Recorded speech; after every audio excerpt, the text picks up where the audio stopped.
Okay, kids, it's time for another episode of the Fueled by Weird podcast, the only podcast where they laugh at me because I'm different. I laugh at them because they are the same. I'm Kris Daly, and today I have a couple of special guests with me. For the first time ever, we're going to have the three Chris's. I'd like to introduce Kris and Kris Mendoza to the show. Boys, how are we doing today? Doing So good. good. Awesome. And like I said, it's going to be super exciting. We got the three Chris's all in one place. Never been done before, and definitely will be done again. So, very, very excited to talk to you guys today. Same. Same. Thanks for having us, man. Yeah. Absolutely. Okay, so for those that don't know, on my show, I like to start things off with an icebreaker question. So, today's question: would you rather have every traffic light turn green or always have the best parking spot? Mm. And either one of you can go first. Okay, here's my question, my response question. Sorry, I got to give this to you. Okay. Is it society's idea of the best parking spot, or is it my idea of the best parking spot? We'll say your idea of the best parking spot. Ah, We'll okay. make we'll So make it simple. I don't get to walk in the wrong way. Lights go green all day. Okay, I Lights fair go enough. green. I like Fair to I enough. park think way I'm out. going lights go green too. Yeah, because like if you're running late, a close parking spot isn't going to help you, but the No, green lights True. will. So so good thinking. Very yeah, true. Um, functionality.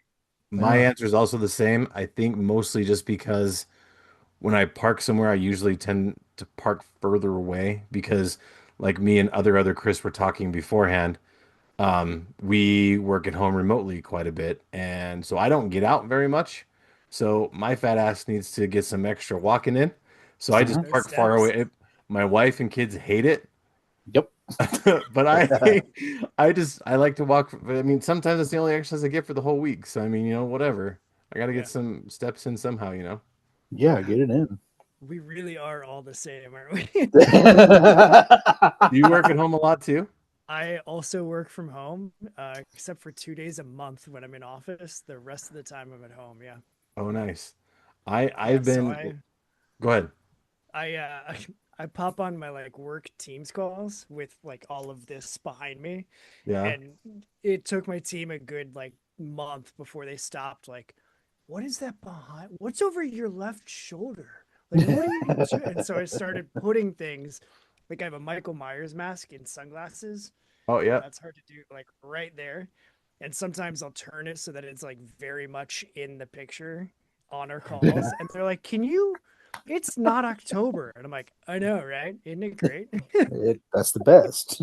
True Always fans will watching. know that Halloween's all year long. We don't just celebrate it 1 month a year. That's right. Yeah. I'm not a big Michael Halloween Myers fan. was just celebrating Star Trek. So like, Yeah. Yeah. The There you original go. series, which is my favorite iteration of Star Trek too.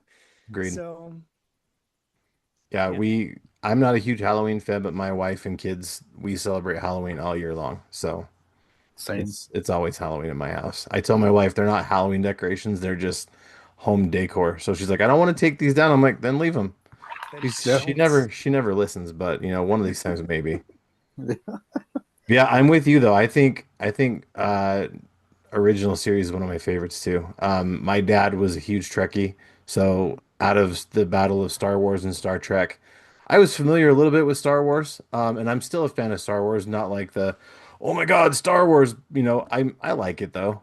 Same with Yeah. Star Trek, but I just have more familiarity with Star Trek because it was in my face like all the time growing up. So I've seen pretty much every iteration of Star Trek. Next Gen was good. Deep Space Nine was another one that I thought was pretty good. But yeah, original series was really good. Have you seen Strange New Worlds on I Disney have not Plus? yet. Oh my God, you got to watch it. It's it's a It's so serious good. contender for Nice. favorite iteration. Like the season 3 is about to drop like Hmm. July 17th or something. And it's a serious contender for favorite all time. Like it nails everything the original series does right and also enhances a lot of the things that it did wrong, like the like terrible special effects all the time. Yeah. Like it's got the same emotional high points and Hmm. plot points and the like well developed characters, and it has like effects that are believable and more than just, like shuddering lights to get Yeah. emotion, but they still do the shuddering lights thing too. Like Hmm. it's so good. So they do the It's so bad they do the bad effects on purpose. yeah, it's like That's awesome. they're doing it It like in yeah. homage to and in Okay. Yes. recognition of like the hardcore Trekkies that are like, "Ugh, nothing will ever Nice. beat the Yeah. original series." Yeah. That's And then the awesome. old papaws are still like, this is too woke for me. This was not my Star Trek. And I'm like, bro, even you, Shatner, that was your Star Trek. You were there. Hmm. True. Yeah, Very, very true. it's super good though. Very Yeah. cool. I will definitely add it to the list. My list is so, so, so long, but I'll definitely add it for sure. Keep checking on that. Absolutely. You can hold me to it for sure. I just gotta get I got a bunch of wrestling I have to catch up on first, but then Yeah, I'll you do. definitely dude, it's rough, man. Like and I had another thing I wanted to talk about, but we got to talk about wrestling a little bit because you guys are fans of wrestling. I don't get to talk to a lot of fans of wrestling. Yeah. So, and I don't have a lot of people to talk wrestling with anymore. So, any chance I get a chance to, I need to talk about it. So, real quick, Yeah. the the loss of Jey Uso's title back to Gunther, we got that in place. So we got the truth back, but to get Yeah. him back, we had Jey Uso lose the title. What are our thoughts about it? So I was talking to my wife earlier about all of that. Her theory is Gunther only won it from Jay so that Goldberg would challenge him at the next premium live event or whatever. Goldberg will win it, but then Rollins will cash in on him. And because he's old, he'll drop it to Rollins. So we'll end up with Rollins with the title. And like that's the easiest way to do it, to put it on Rollins without having to like ruin storylines that are already happening. Yeah, So like I was like, you know what? If it ends up with Rollins having the title again, I don't care. I'm all for it. Like go ahead. Let yeah, Goldberg take it for 2 minutes as long as he loses it in 2 minutes. Like he shouldn't be a champ. Like none of the old guard should be champs. They should be legends contracts yep, only, period, ever. Like make appearances, do Mania week and and in the all access, whatever. Don't get in the ring. Stop it. Like just don't. yeah. So but that's I mean, I it does suck that Jay lost the title so quickly, I agree. but it the way that he won it with Gunther tapping out so fast, it was like this has to be part of something that they're building to. Like I Yeah, don't accept that that was the final plan for that match. yeah. So What really sucks is, he got two short title reigns in a row. I mean, granted, his world title reign was a little bit longer than the IC title reign. I yeah, still think he got screwed with the IC title, though, for sure. yeah, For sure. yeah. And he's so over. It's almost like he doesn't need a title to Yeah. be popular. But like, why aren't they cashing in on that? Oh, No one, 100%. no one has the pop that he does when he comes out. So Yeah. but I'm not Triple H, so what do I know? Yeah. I've only been watching it for 35 years. Yeah, Whatever. exactly. Yeah. It's fine. I agree with your wife. I think that's exactly what they're gonna do. I just think it's a crappy way to like bring Goldberg back. Like we don't need to bring Goldberg back. We can just leave Yeah. him back in the 90s where we left him. Really, Yeah. like there's there's nobody wants to see Goldberg versus Gunther. Like nobody I mean Nope. there's some people out there that care, but I just me personally I don't care. Now that Gunther's skinny, like I don't really care really. Like when he was thicker, like Yeah. he was pretty exciting when he could lay those chops in and just like chop you to hell. Like that was exciting, man. But like I mean, good for him for getting in shape and losing a bunch of Yeah. weight, but it's just not the same, man. Yeah. There was something to be said about the like David and Goliath feel. Did Oh, you for watch him sure. in NXT UK at all? Yeah, when he first So debuted like, against Jack Stars, I think. yeah, yes, He he he was he so big. he put that dude down. I thought he was going to put his hand through that guy. Yeah, caved in his chest, just Yeah. like just had a concave chest walking around, Or like you just can look up oh online Gunther versus or Walter versus Will Ospreay, and oh yeah. it's either Will Ospreay or Zack Sabre Jr. I can't remember, but I those think it's slaps Saber are Jr. Yeah. Jesus Christ, those slaps are Yeah. ridiculous. Sounds like a gunshot, man. Yeah. But now it's like he doesn't even do that much anymore. When he does, it's nowhere near as effective as it used to be. Right. Yeah, I mean, good for him, right? For getting Yeah, healthy and 100%. whatever. But like, give me Tyler Bate versus gigantic Yep. Walter, not Gunther at like, Yep. oh, that match was so good It because was of the so good. size difference. Like, Yeah. okay, Tyler Bates just, I Yep. love Tyler Bate though. Big strong boy, here for it, man. Me too. And I was super pissed when they broke up Mustache Mountain, man. I Yes. felt that in my soul because I've I I've always been a huge Trent Seven. Prince Seven fan. Yeah. Even back in the old original tournament, I'm like, that dude's gonna win. Like he's got a great beard, he's got a great look. That dude's gonna and they dropped it. I was like, Yep. that's a shame Yeah. Yeah. because I he had a great character, or he still he does, did. really. But You're right, but like what's he doing now? He had like two matches in AEW and then he disappeared from there. I think he he had made like an indie appearance, he but had a little bit of a run in TNA.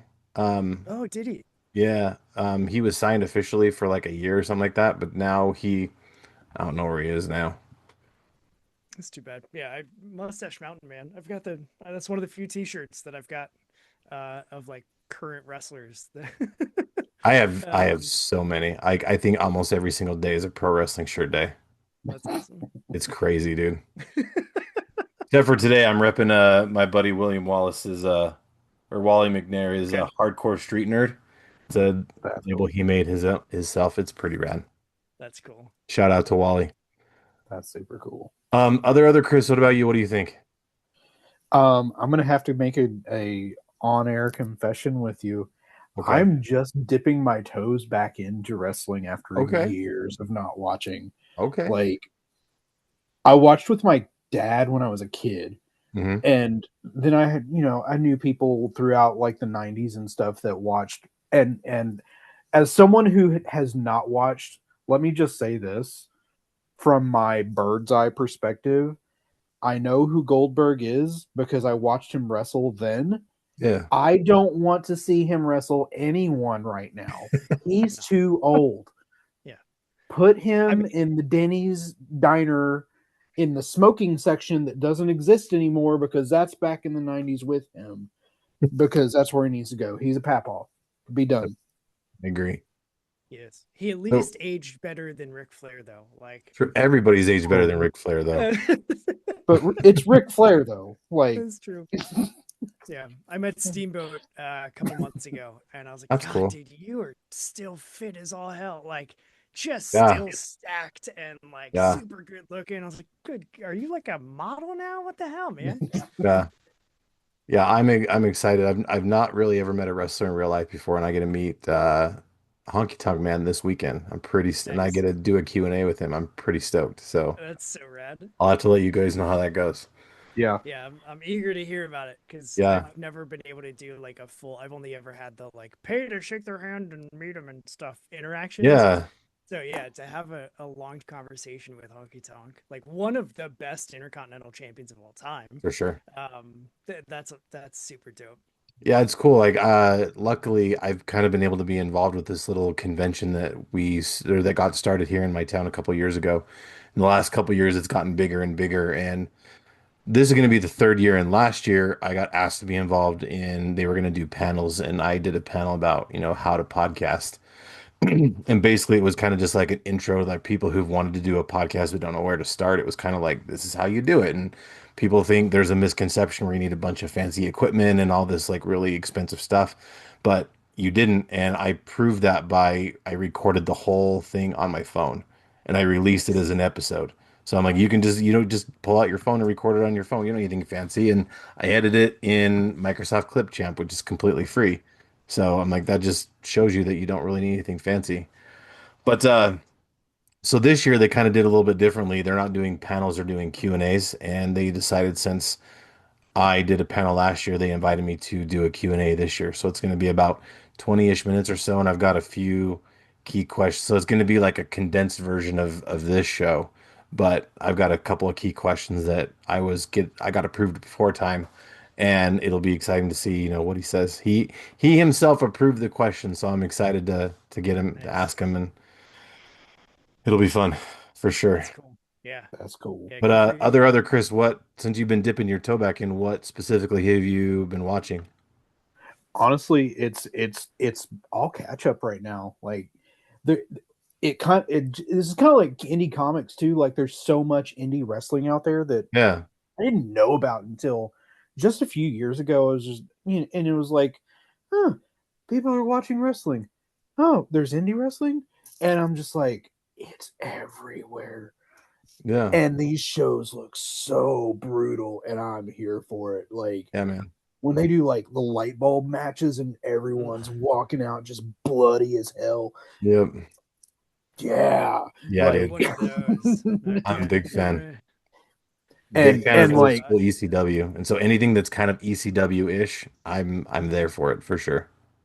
like and I'm gonna also y'all give me recommendations on like matches to watch, what I should be watching that's current. I'll do it. I'm here. So are Like you watching any specific company or just kind of watching a little bit of everything or a little bit of everything. Honestly, I'm not brand loyal because I'm too new. that's This fair. is not like Marvel versus DC when I was a kid. Okay. I would say, and I would say, and Chris, you can probably vouch for me because I'm sure you probably watched it already. But if you have HBO Max or Max or whatever the hell they call it, you Mhm. should check out AEW. Specific, like you should check out all of AEW because despite what Just people like say, period. it's Yeah, pretty exciting. yeah. But a great one that could get you started on AEW is if you watched last week's Will Ospreay versus Swerve Strickland. See, I haven't seen that one yet. Ah, I'm on dude. the catch up on AEW. Dude, they so last week they had a special summer blockbuster where they had like a 4 hour block. They had their Wednesday night show and their Saturday night show. They kind of just filmed them back to back. And they Okay, started out with Will Ospreay versus Swerve Strickland part two. Oof, that was a magical match. It was dude. so very good. Again, it Swerve, was man, Swerve, dude. Like he's even incredible. back to I'm letting my like freak flag fly for a second. Even Okay. back to Lucha Underground when he was in Oh, Kill Shot. yep, Like I will forever have a soft spot for anybody that was in Lucha Underground because for my money, that's one of, if not the best modern presentations for pro wrestling, like oh, 100%. period. Yeah, It was brutal, it was gritty. They left the bloodstains on the mat, like everything about it was just so freaking good. And the crowd, every single show was on fire. You yep, had luchadors doing insane shit. You had big beefy dudes doing their strong guy stuff. Like it was everything. And so like seeing Swerve there, and then when hmm he came to NXT, I was like, I know those tattoos. yep. That's that's kill shot. Like, okay, cool. And then Or he Ricochet and did the Prince Puma. yeah, Yeah, like dude, yes, Jeff Cobb yep. as the the cousin. Um Matanza Cueto. Matanza, there it is. Yeah, yeah, I was like, yeah. it's not Mazunte, it's I get, and side note, I guess Matanza was supposed to be his name. Like it was going to be JC Matanza in WWE, but he was like, okay. nope, absolutely not. That's too bad. So it got, I thought that would have been kind of a cool nod, but apparently he didn't agree. So Hmm. yeah, Lucha But yeah, Underground, Lucha Underground, man. And magical, like dude, it's not streaming anywhere. It was on Netflix for a little bit. Yeah. um for a hot second. And that's when I was like binging all of it that I could. And I got into the third season and then they dropped it. Oh, And so good. there is an app that I found, but it only works on my phone. And I couldn't tell you what it's called. The icon is just a C with two bars on it. Mhm. And you can watch it there for free, but I couldn't tell you what it's called because I just found it like 2 weeks ago. I was like, no way, because it hasn't been anywhere. But yeah, so if you can find Lucha Underground, literally anything, like It's so Okay. good. anything. That's where Penta came from, and Ray Phoenix, and now Phoenix. they're exploding all over the place. Yeah. Brian Cage, I fell in love with him in Lucha Underground because he just like tosses these luchadors Yeah. like they're rag dolls. Willie Um, Mack. Well, I guess Willie Mack in there. he was the Mac Yeah, over there. yeah. And But like yeah, the it's so good. the match with Penta and Chelsea Green. Vampiro. Oh, That okay. one Yeah, yeah, too. yeah. Yeah. But Chelsea Green, like she was really impressed me in that match. Yeah.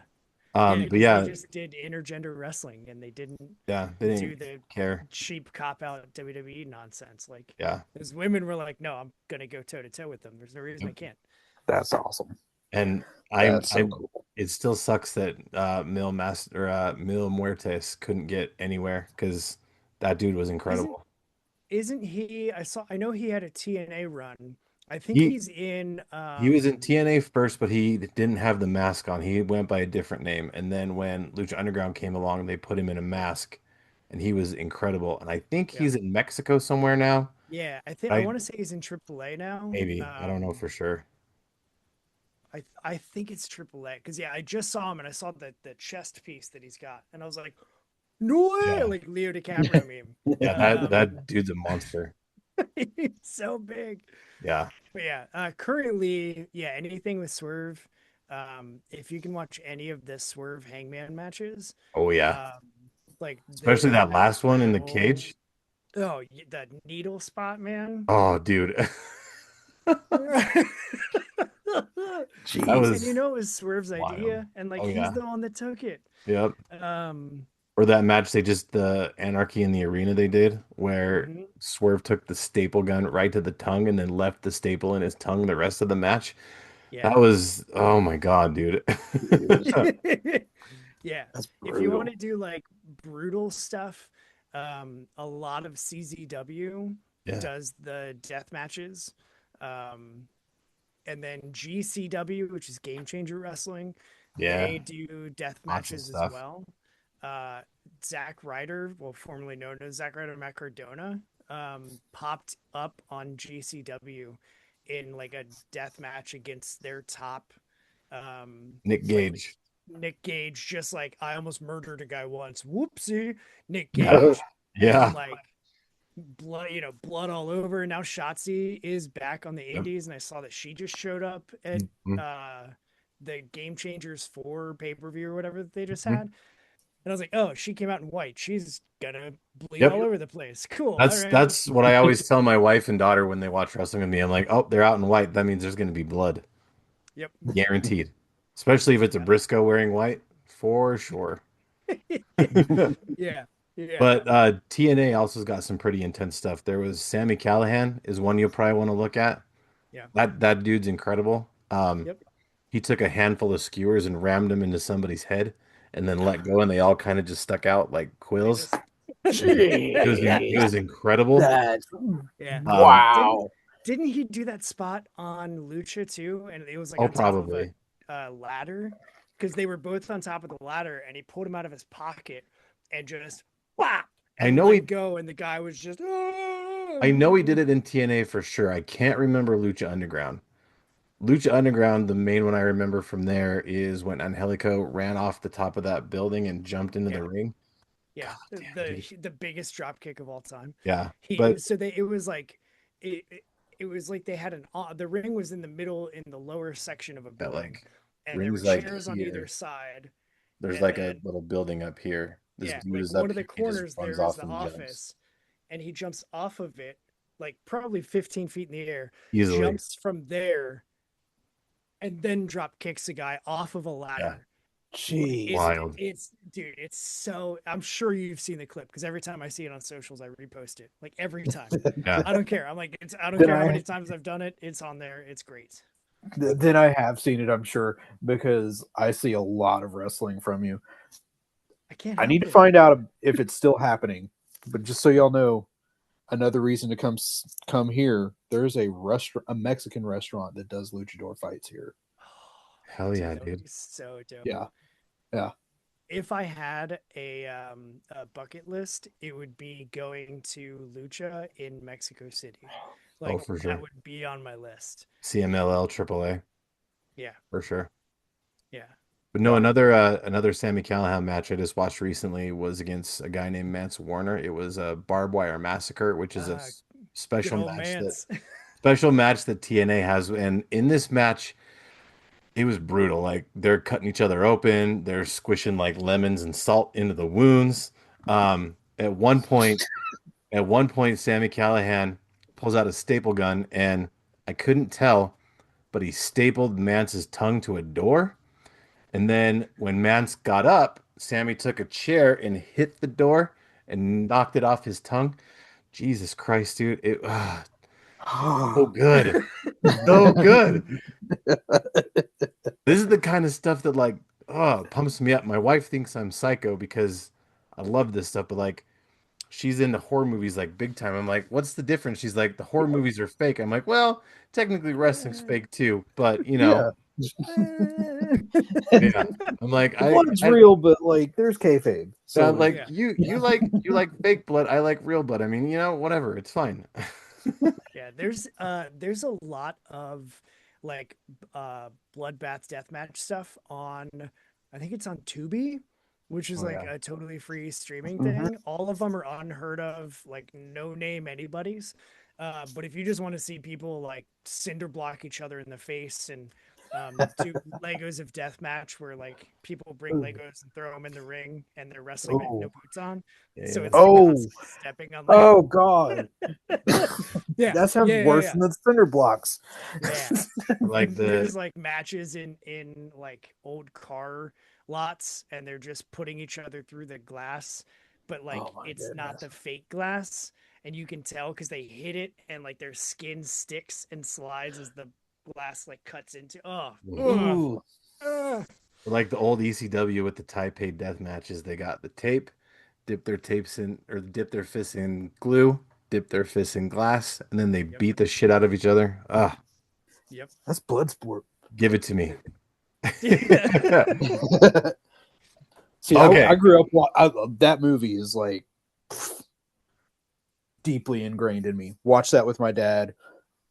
Oh my God! Yeah, I'm That's gonna watch also it right one on my now. list. I've actually been going back through and kind of watching movies my dad was into that I never got a chance to watch. So that's Mhm. another one that's on my list too. There's That's a great so idea. many. Yeah. Yeah, yeah.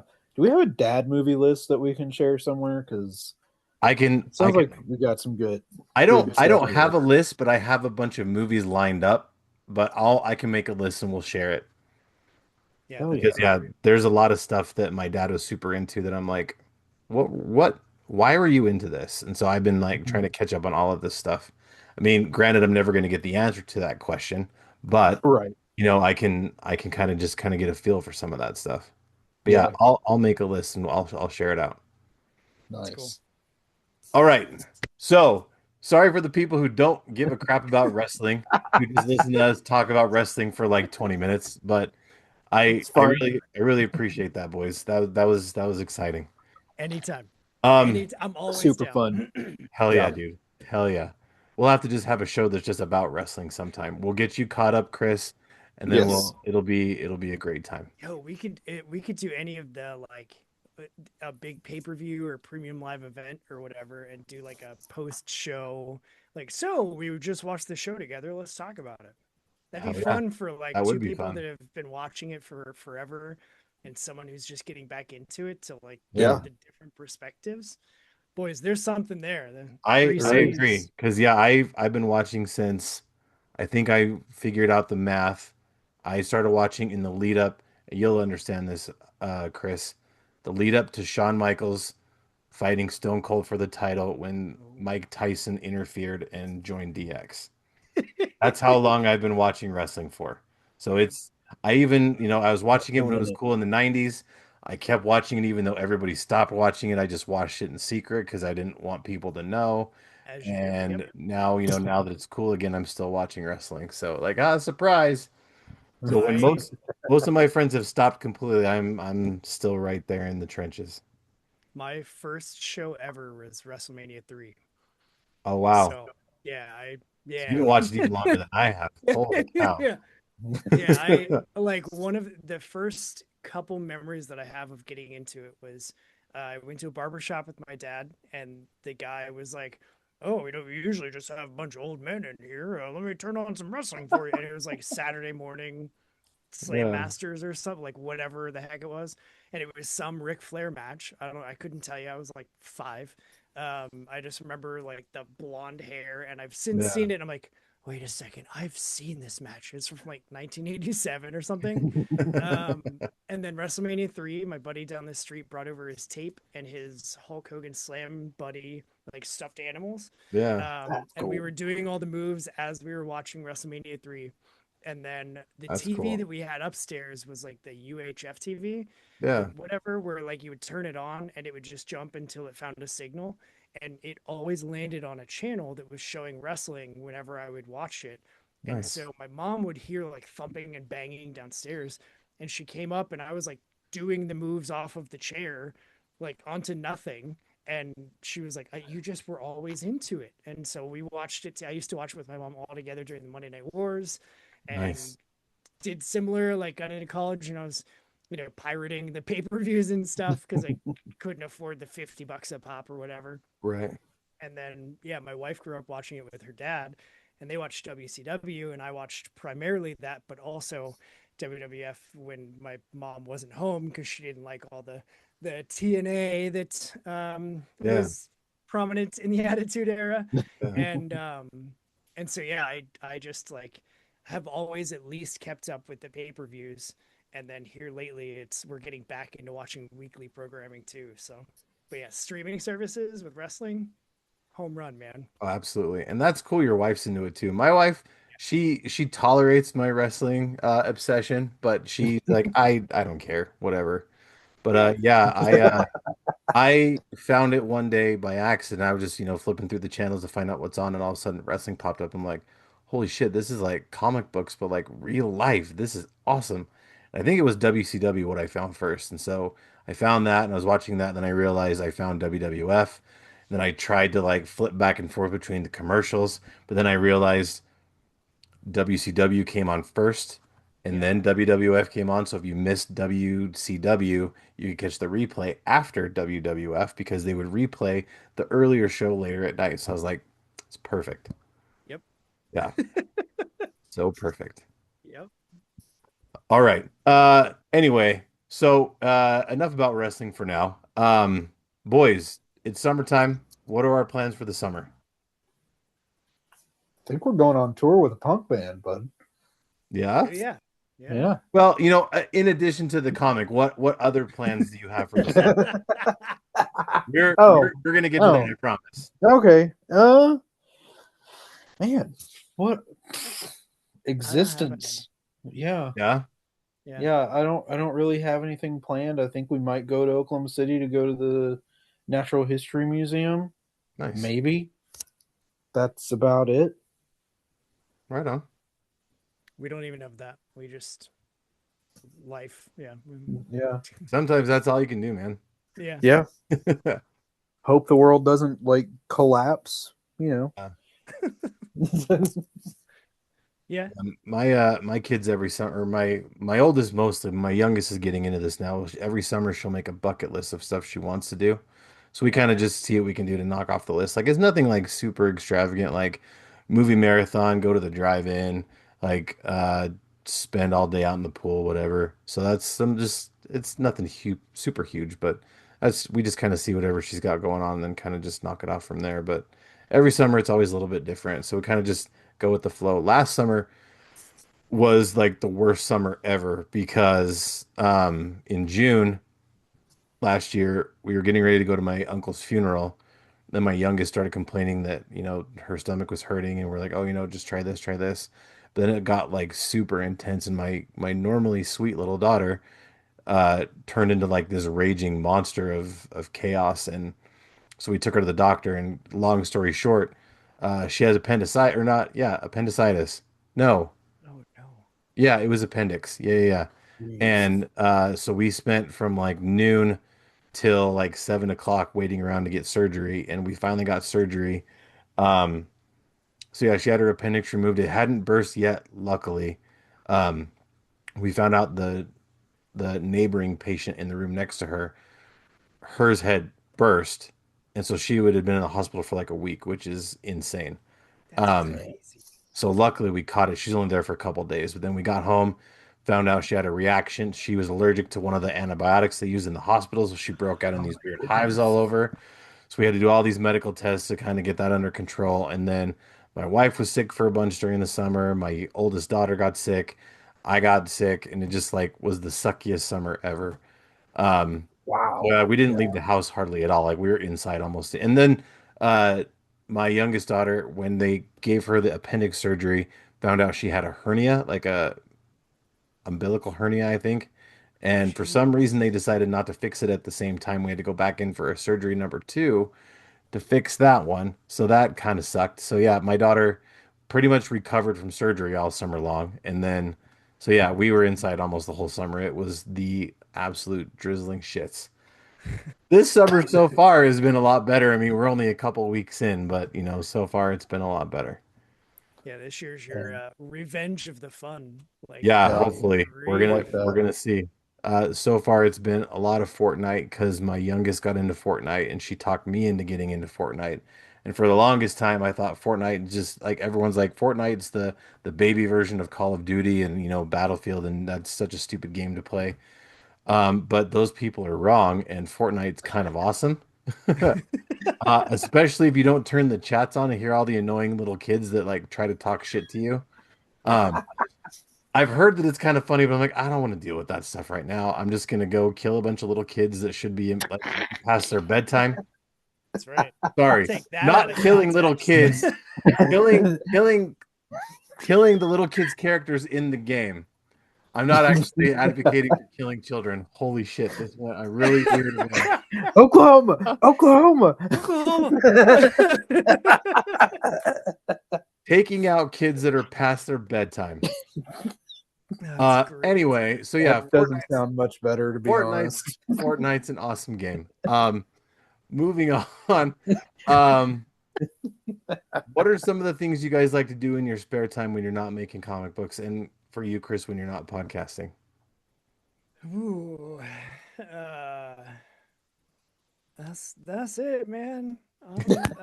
I'm either writing, uh, I'm podcasting, I'm reading for the show, or I'm reading. Like I read a ton. I also don't read a ton because I get overwhelmed, and my current to read pile is like 6 piles. It's insane. I get that. It's so dumb. So it's hard. Like that's the one drawback of doing this show is there's so many people that are like, "Hey, will you like review my book?" That I get Dude, for inundated with real. these books, For real. and I'm like, "Well, I want to help like lift up as many as I can, but then as a result, that's all I'm reading." And so like I did a show with LA Cunningham, and she does like a live stream called Thirstatoes, and you like draw and talk and catch up and have fun. And she was like, "So like, what are you reading right now for fun? Like, not for your show?" And I was like, I'm not. Like, I Yeah. everything I'm reading right now is through the show. So, trying to get back into like reading for me again because I literally like stack, stack, stack, stack, stack. Like it's dumb. It's so dumb. Yeah, I get it. Um, but yeah, if I'm not reading or doing that, like I like going to local breweries, and I'm a beer snob. Fully admit I know I am. It's fine. But like I like hanging out at local breweries. We've got two that are really close by to the house, so it's super nice that like 5-minute drive and we're there, and we can sit outside, and like the downtown area, the town that I'm in is trying really hard to be like thriving and bring in markets and like food trucks and all sorts of stuff. So there's usually something happening at the same time. So it's good to like that's a good thing that we do.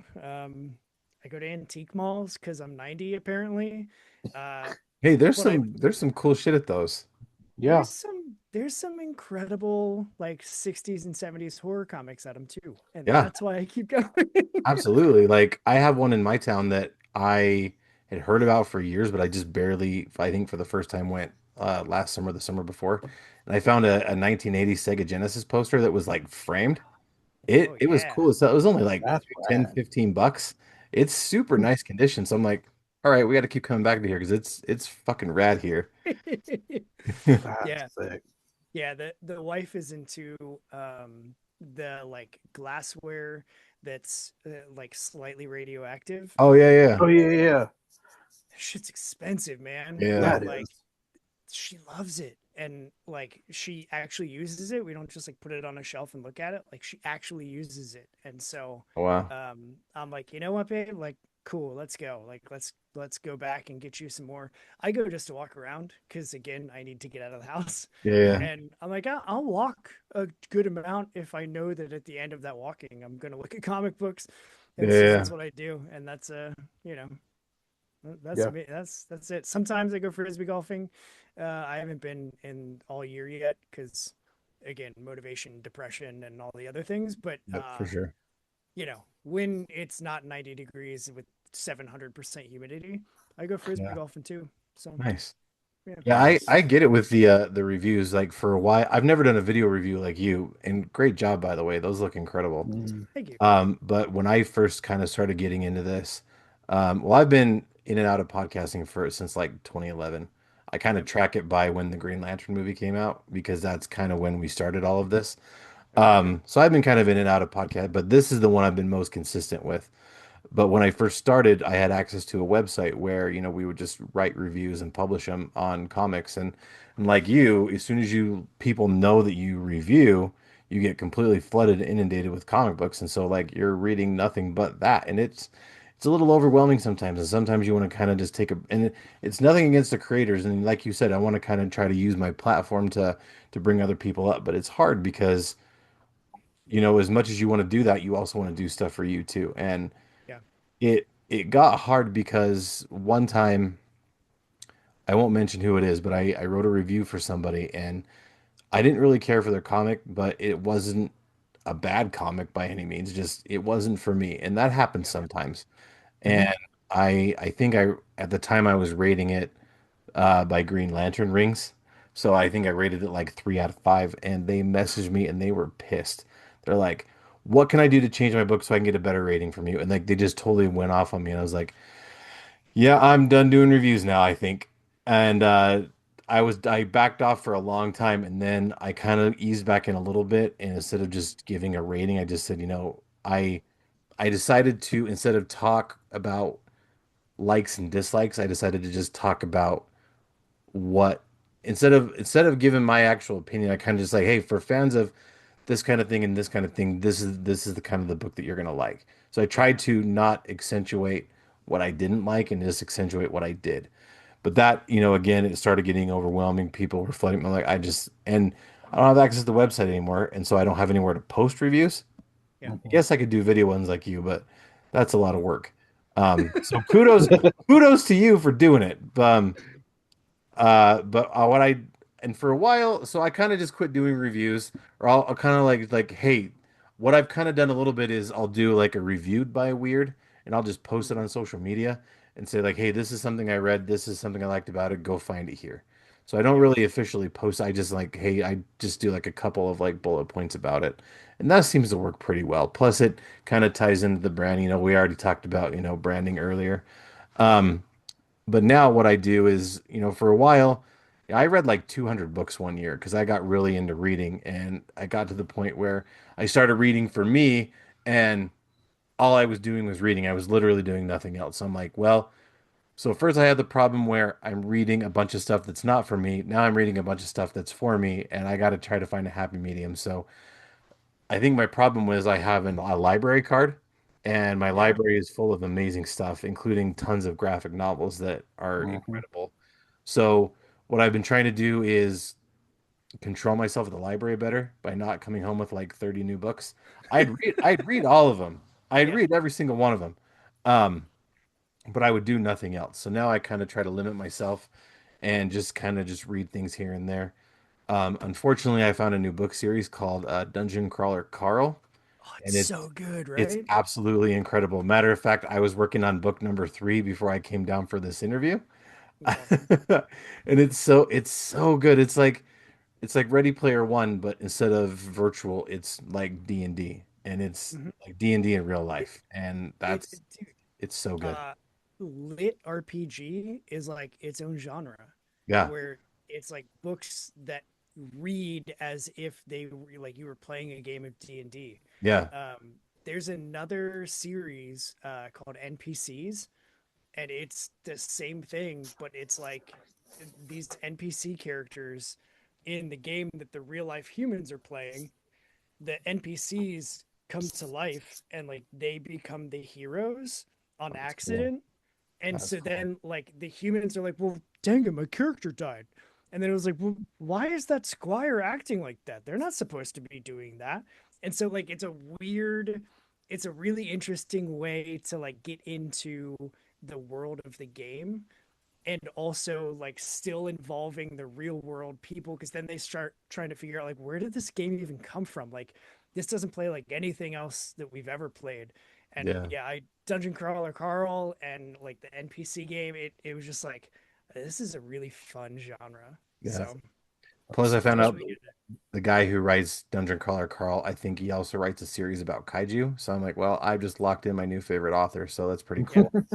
But I've got a yeah, and ton of, the I keep buying books for my house that I need to take time to read, but I'm like, I can't because I've got library books and I feel guilty ignoring the library books. So I've tried to check out less from there so I can spend more time at home because I just ordered a bunch of the new Metro books for Astro City. mm, So I need to get through those because Astro City is one of my favorite comics ever. yeah, I speaking to someone who has a shelf of books, Yeah. ask me how many of those that I've read. Probably about as many as I have. Yeah. Like Yeah, I they look great. I'm gonna get to them, but just not yet. Yeah, like I also I had all of the Kingdom Come graphic novels, all five of them, but I found out they just released one book that had all of them in it, so I had to get that because it looks nicer. Mm. And I want to read it, but I haven't yet.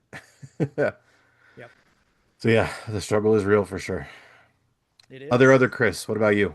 What do you like to do Man, for fun? besides reading and drawing and writing, I play guitar. I, for the first time in a long time, have tried to kick the depression in the ass and got out this year and cleaned up my flower beds Nice. and I decided a few years ago I really wanted to piss off my neighbor and just do wildflowers in my front yard so I didn't have to mow Nice. as much. Right on. And I did it this year and it's like past my knee in height, but so pretty. Nice. I I know she hates that shit too because she is like she. I've seen this old mama out mowing the leaves in the street Wow. when fall comes. Wow. She's that kind of control freak about this stuff, so I know this just goes all over her. That someone's got anything in their yard that's that tall. That's funny. But It's totally worth it to not have to mow. I've got more butterflies and I've got something nice to look at Nice. to me. Yeah, I've been very vocal on this show where the two things I hate about being a homeowner are mowing the lawn and shoveling snow. It's like Mhm. I hate it so much, which is weird because my dad, like one of his favorite things ever was to go outside and mow the lawn because he always was very meticulous about it. He would mow our lawn twice because he had this weird obsession about making our front lawn, even our back lawn, look like a baseball diamond. So he'd mow it all one direction, then he'd go mow it again the other direction because Uh-huh. he loved it. I don't know what it was about it. He just thought it looked really cool. Okay. I just have allergies, man. Like Yeah. Yeah. Yeah, I Yeah. hate it, honestly. If you had to choose, which one would you do of those two? Mowing lawns or shoveling snow? Jesus Mhm. Christ. I don't know because I hate them both pretty equally. I guess shovel snow. I hate that a little bit less, but my driveway is slanted. Mhm. So it's really hard sometimes to I have to get the snow before my wife or anybody drives on it because if I don't, it's donezo. There's been Yeah, several times compacts. I've been trying to go and I slip and fall flat on my back and just I'm looking up at the ceiling or at the sky, I mean, not the ceiling. Mhm. Um, but yeah, slowly sliding down. yeah, it's and there's actually one time where I tried to get back up and it was so slick I couldn't. Like I would just slide right back down. So I had to Boom. actually walk up my grass that had like Mhm. 3 feet of snow on it just to get back up to where I needed to go because Oh it was my god. rough. But it's weird because the driveway is slanted, but then it like flattens out when it gets up to the top. So it's a sucky driveway, especially in the wintertime. But you know, it is what it Yeah. is.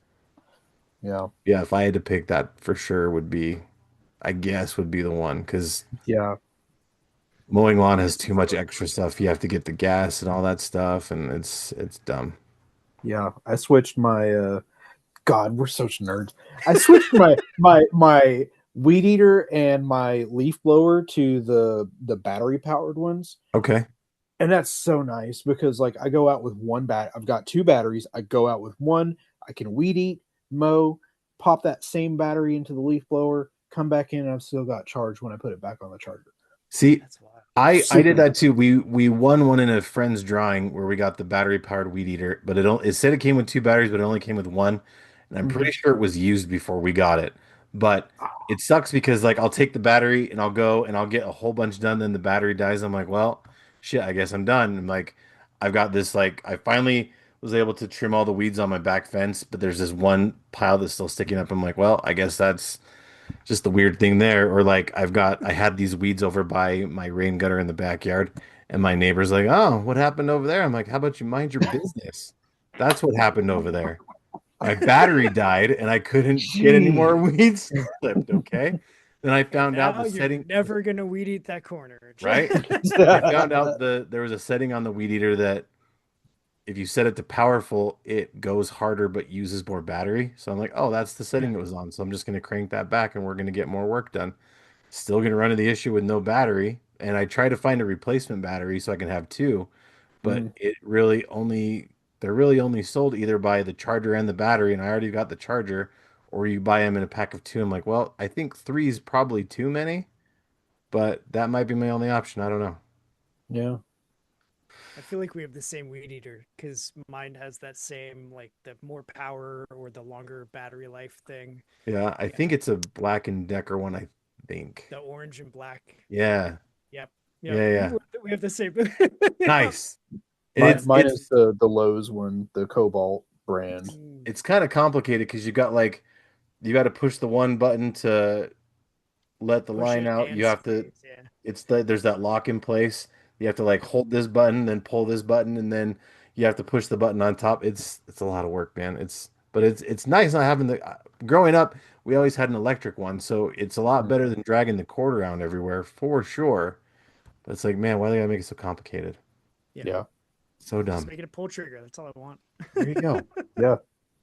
Okay, so speaking of, what we're here for, we're here to talk about your guys' comic. But what I want to know beforehand, we're going to jump in the Wayback Machine.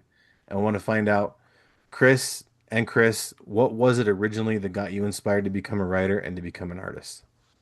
Mm. Take it, Kay. Okay. I'm gonna delve into both, I think. Okay. So I as a kid, as a little kid, I was drawing all the time. Like I filled notebook after notebook with just random, single images, like just whatever I was into at the time. Like I would Yeah. draw a football, and then here's one thing that I hadn't thought about until like yesterday. That's really funny. I used to I got to about seventh or eighth grade, and I would draw uh, and make up bands Oh, wow. like punk bands. Nice. That's Oh so yeah. like this is old school for me. Like we're talking 30 years ago. I was doing that or more. Not knowing where I'd end up, of course. And then I ended up not drawing for a long time. And 20 2020, I started learning to skateboard, and I never got great at it, but I love going fast and just the feel of it. And I 2022 had a spinal cord injury, just wear and tear type stuff, nothing to do with skateboarding. Sure. Um, and I was just like, what the fuck am I going to do with myself? I have no feeling of expression right now. And ended up picking up drawing again and started with just like random stuff that like the anthropomorphizing, is that the word? Like you'd see faces and things and that kind of stuff. Like I Yeah. just started with that, like the The lady right there, that's there's a tear in one of the drywall spots in our bathroom that looks like a lady. That's all that came from. I blew it up. I blew it up, traced it with a Sharpie, and then took that, and that's what came out. Nice. So um, started doing that, and now here I am with that. As far for me, as far as writing, probably high school is when I realized the power that writing well could have. Had a assignment like 10th grade, 11th grade, and it was I can't even remember what the premise of the assignment was, but I ended up writing about going to a show at just a little hole in the wall club, and just like it was the only one that the teacher read in class, and it was just like, oh, that was pretty good. I dig that. That's awesome. So what was that kind of got you the transition to, getting back in your art to, starting to, do comic books? Um, I had wanted to jump back into comics for a long time, and it was one of those things that between time and finances I didn't do for a long time. And then one day my wife was it was on a Saturday, and I was taking her to a doctor's appointment. I was like, after your appointment, can we stop by the comic store? Because it's like there's this comic store like just a couple minutes away. And I will never go with her to sit in the car and wait for me again. But I found so many books in the dollar bins that I was just like, oh my God, I had this as a kid. It was so great. Like, it's overwhelming going back in after all those years to a comic shop, and it's different, but it's not. And just like the environment, the smell, the smell. You both know the smell. And just being, when you go to one with people that work there and shop there that are cool, the vibe of the place overall too makes it so much easier to say, yeah, this is something I've really missed. Yeah, definitely. All right, sir. What about you? Okay, I had all that time and I didn't come up with anything witty. I no, so like similarly, I used to doodle all the time. I remember getting into like Dragon Ball Z in like junior high and being super into it. My friends and I collected the trading cards, and we would sit and like redraw the trading cards. And my dad used to do like oil painting, and so like he didn't do it all the time, like he didn't live in an art studio, but like he did it enough that I was familiar with it. And my sister, who's 3 years older than me, went to college for art. So like she was always doing it, and so I was always kind of like, well, I can do it too, right? And so I would like doodle and stuff like that, and I just never liked it, like the end result. I was like, yeah, okay. This is a face, I guess. But then I took English classes in, well, we all did, but like the English class in high school, I had a teacher that actually like encouraged me to write and was like, hey man, like we had to do like these different projects and whatever. And one of them that we did was based on poetry. And like my dad started his career as an English teacher. So we had a ton of like I've always had a shelf full of books in the house. And so like I started reading those just for kicks. In like going into high school. I was like, well, I have all these books and like I don't have anything to do. So I guess I'll like read these books or whatever. And so I was reading like poetry and stuff like that. And like I unironically like Shakespeare, and I, studied him heavily in high school and did all 4 years of theater because of it. And like, so I always liked and appreciated reading. And so I was like, well, I mean, I could probably like write some stuff too.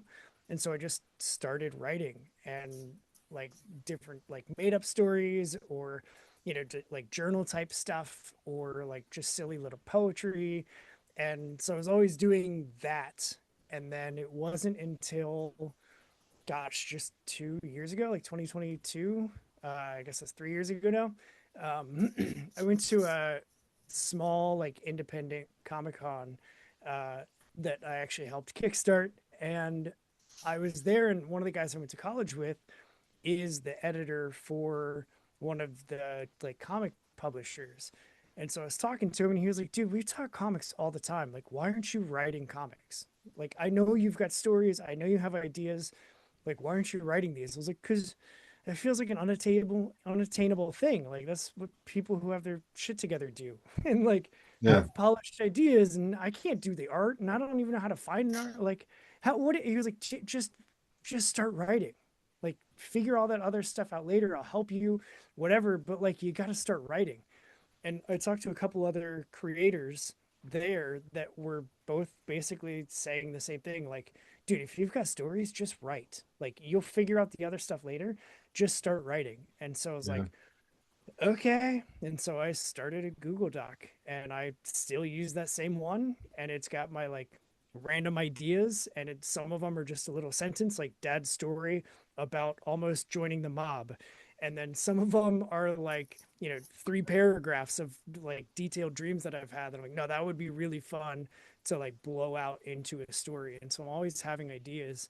And it's just a matter of capturing them when I think of them, which I lost one. I woke up at like 2 a.m. 2 nights ago. I remember looking at my clock and I was like, I need to record something.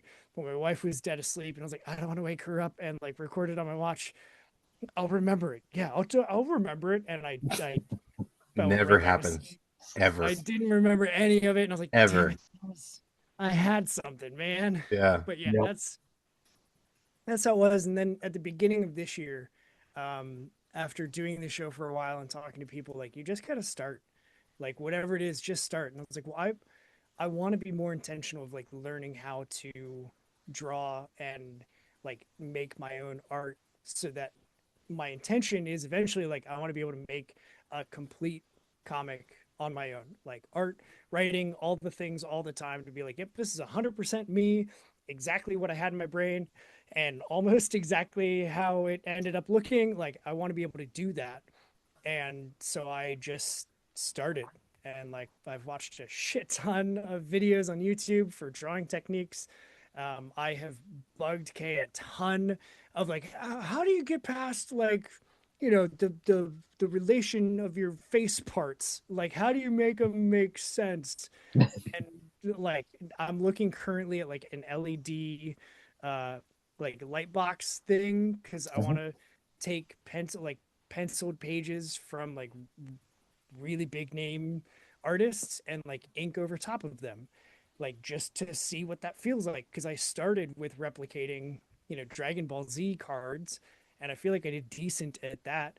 I also used to make logos all the time. Like that was my art, was just making logos. I don't know why I didn't go into graphic design, because I still love doing that shit. But yeah, and so now it's just like I just have fun, and I just that's the point is for me, like I just want to have fun with it. And so I'm just having fun with it right now. That's cool, man. Um, Maybe a suggestion because I had the same thing where I would wake up and need to write something down. So for a while, I actually kept a notebook and pen next to my bed. But now I have the Google Keep app, which is basically an app full of sticky notes. So anytime I've got so many in there that are just random weird ass ideas that I try to track them in there. That way, it's a you got to kind of stumble, grab your phone, and kind of just like half awake type them in there. But it's Yeah. been a lifesaver for me for sure. Yeah. I see, I usually charge my phone like here in the Ah, office and not in the bedroom because makes I don't sense. want to, like, if I have it, I'm going to be scrolling until I fall asleep with it. That's And fair. like, I just don't want to do that. Mhm. But then the caveat is like, well, then I lose that dream from 2 a.m. So like, That's fair. yeah, it's the like balancing act of, I mean, maybe I could, like, what's the harm in it? I've been charging my phone in another room for like 8 years now. Like, what's the harm in bringing it in and seeing now because I think I've broken the habit of like it Mm, gets to a point where I'm like I just can't look at my phone anymore. Like I just can't. that's I fair. need Mhm. to break away from all of the screens all the time. That's fair. I use mine as alarm. That's why I keep mine close by. I probably should invest in just a separate alarm. But Yeah. the ringtone I have now is been very good at getting me out of bed. So I'll have to share that with you guys too. We'll share it later just so you can hear what my awesome ringtone is. I actually clipped it from a TikTok video and just took the sound off, and now I just use it as my ringtone. And it works pretty well. Nice. Um, so yeah, so that's interesting story you both have. That's really cool to kind of dig in and kind of find out the why behind what you guys do. Um, Kris, especially with you, because I've always known you as a podcaster, and I didn't know that you kind of did all that. And you've from from what I know about you, you were a podcaster turned into a comic creator, but it sounds like you really kind of were the comic creator the entire time. Um, and speaking of your show, I want to take a quick minute to talk about your show. What kind of, inspired you to start up the Long Box Punk show? Let's talk about that just for a sec. Yeah. My degree is in broadcasting. So I have worked at radio stations. I still do like live video production for college sports for ESPN. Nice. And that's basically just fun to be able to say, like, yeah, my work has been on ESPN. Nice. But like so I've always done some sort of something. Like this is my creative outlet, and so or it has been for the longest time. And then because I never took my writing stuff seriously, I just like did it to do it and get it out. And then only recently I'm like, oh, I can. People might want to read that. Like maybe I should take that a little more seriously. Yeah. Um, but so I was doing a radio show that was purely on Spotify. I never called it a podcast because it was purely like I built a playlist. I did the, research on the bands and talked about the bands and the songs or a story that like, lined up with the song that I played and then went right into more music. And so I was doing that. And then Spotify was like, "Oh, we're not going to support that format anymore." And I was like, "But I just ordered a hat with my logo on it. What do you mean you're not going to do it anymore?" Um, Still the hat. It's right here. I keep it here all the time because, like, it was Punk Rock 911, and I loved this logo. And I was like, you know what? That's the first time that I've done something that I got merch for, and so like it's always going to be the thing that like kickstarted my actual attempt at doing something real, Yeah. instead of just like little piddly online radio shows that two people listen to or whatever. Like, and that's not why I do it anyway. It's fun. But like no one listened to anything I've ever done up until then. And so the response I got from that, I was like, well, shit, I'm just finally building an audience and like getting people that are encouraging. What if I can't do that? Like, what am I going to do? Well, I've never been short of words, and I've been doing broadcasting for a while, and I know enough that I know like I can figure out the video aspect of it Yeah. as I talk into my phone. Um, I'll just do a show, and if I'm going to do a show, it's got to be about comics because I love comics, and it's also going to include music. And I just like found my identity and branding with Punk Rock 911, and so like it needs to be something. And I just was kicking around ideas, and I was like, long box punk, like that just feels right. Yeah. Like comics going long box, it says exactly what it is. You don't have to question it. Um, and so I like just posted, like, hey, so I'm like kicking around this idea of like doing this thing, and it wasn't even anything that I'd figured out. And I had I think four different creators that had reached out to me in like a week's time that were like, "Hey, if you do that show, I would love to come on." And like, I'll never forget Adrian Klerick, who did um, Tricovi. He just released like a bootleg of The Tick, and like he's just does like super badass comics. And he was like, "Hey man, like I would love to send you my book, The Sitter, and like if you could review it, that would be sick." And he was the first person to ask me to review anything. And I was like, dude, That's I'm a cool. nobody. Like, Yeah. I haven't even figured out like how to stream yet. And you like, I already have people that are reaching out to do all of this stuff. Like, okay. And so it just like rocket strapped myself and it took off.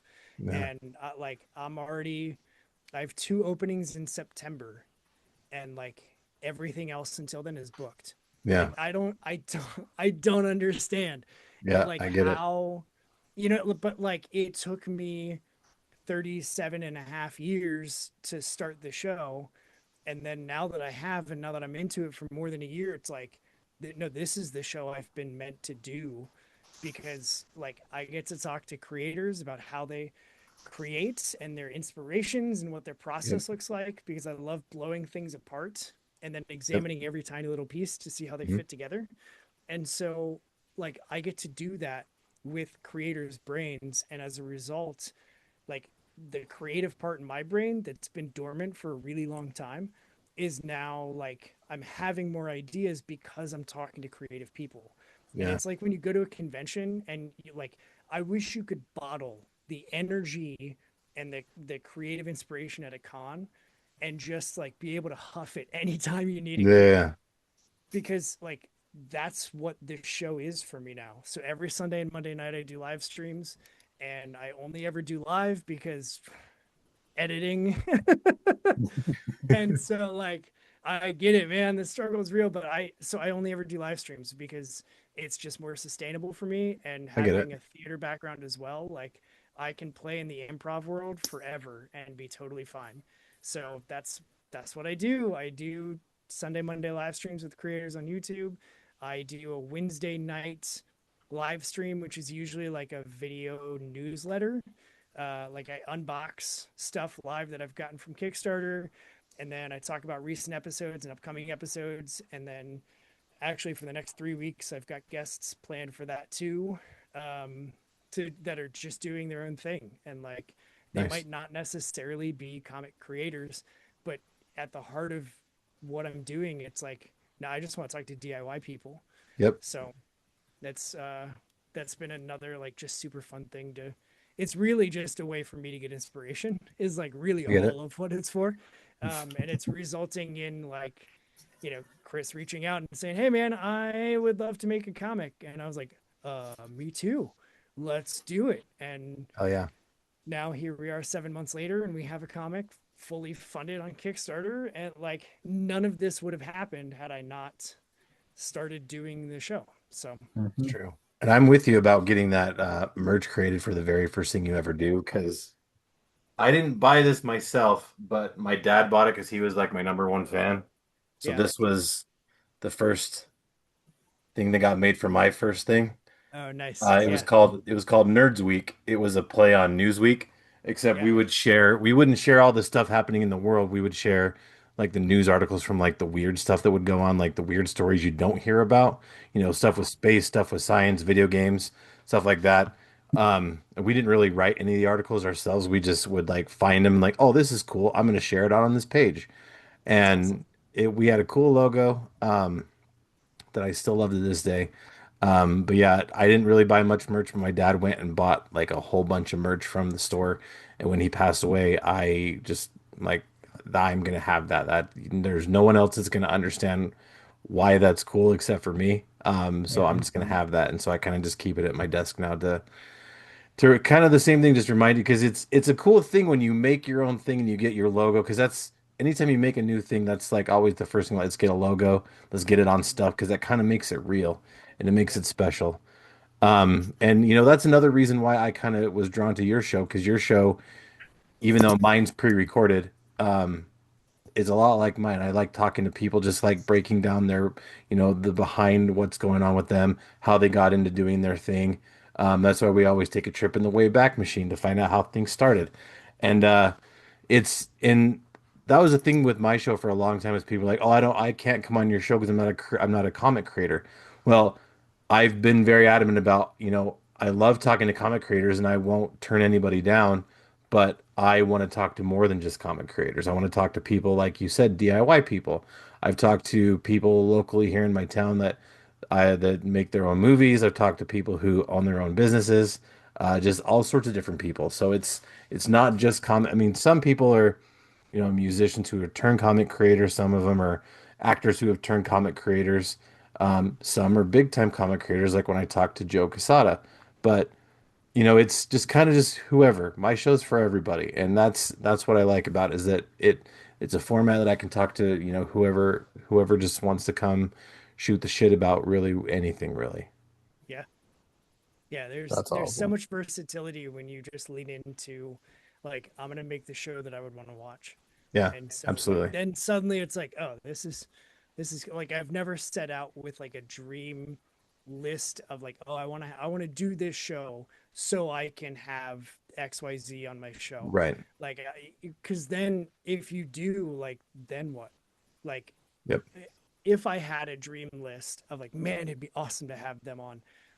I've already had one of those people on my show. So Yep. like Same. what do you do after you have your like top person on? Yeah. Right? Mhm. So it's like, no, I just want to talk to creatives and Yep. like understand the process because Yep. everybody's brain works different. Hmm. So yeah, it's and like we all fucking love comics. Yep. Like Yeah. let's Yeah. focus on unifying things. Like we all Yeah. love comics. It doesn't matter, your gender, your the color of your skin, your beliefs, your whatever. Like none of that matters when we can all just have a conversation about comic books. Yep. And like you guys, I'm also a writer too. I haven't done a lot of writing recently because it's hard to kind of not be precious with it and put it out there. I used to have a best friend that I wrote with that we're not friends anymore.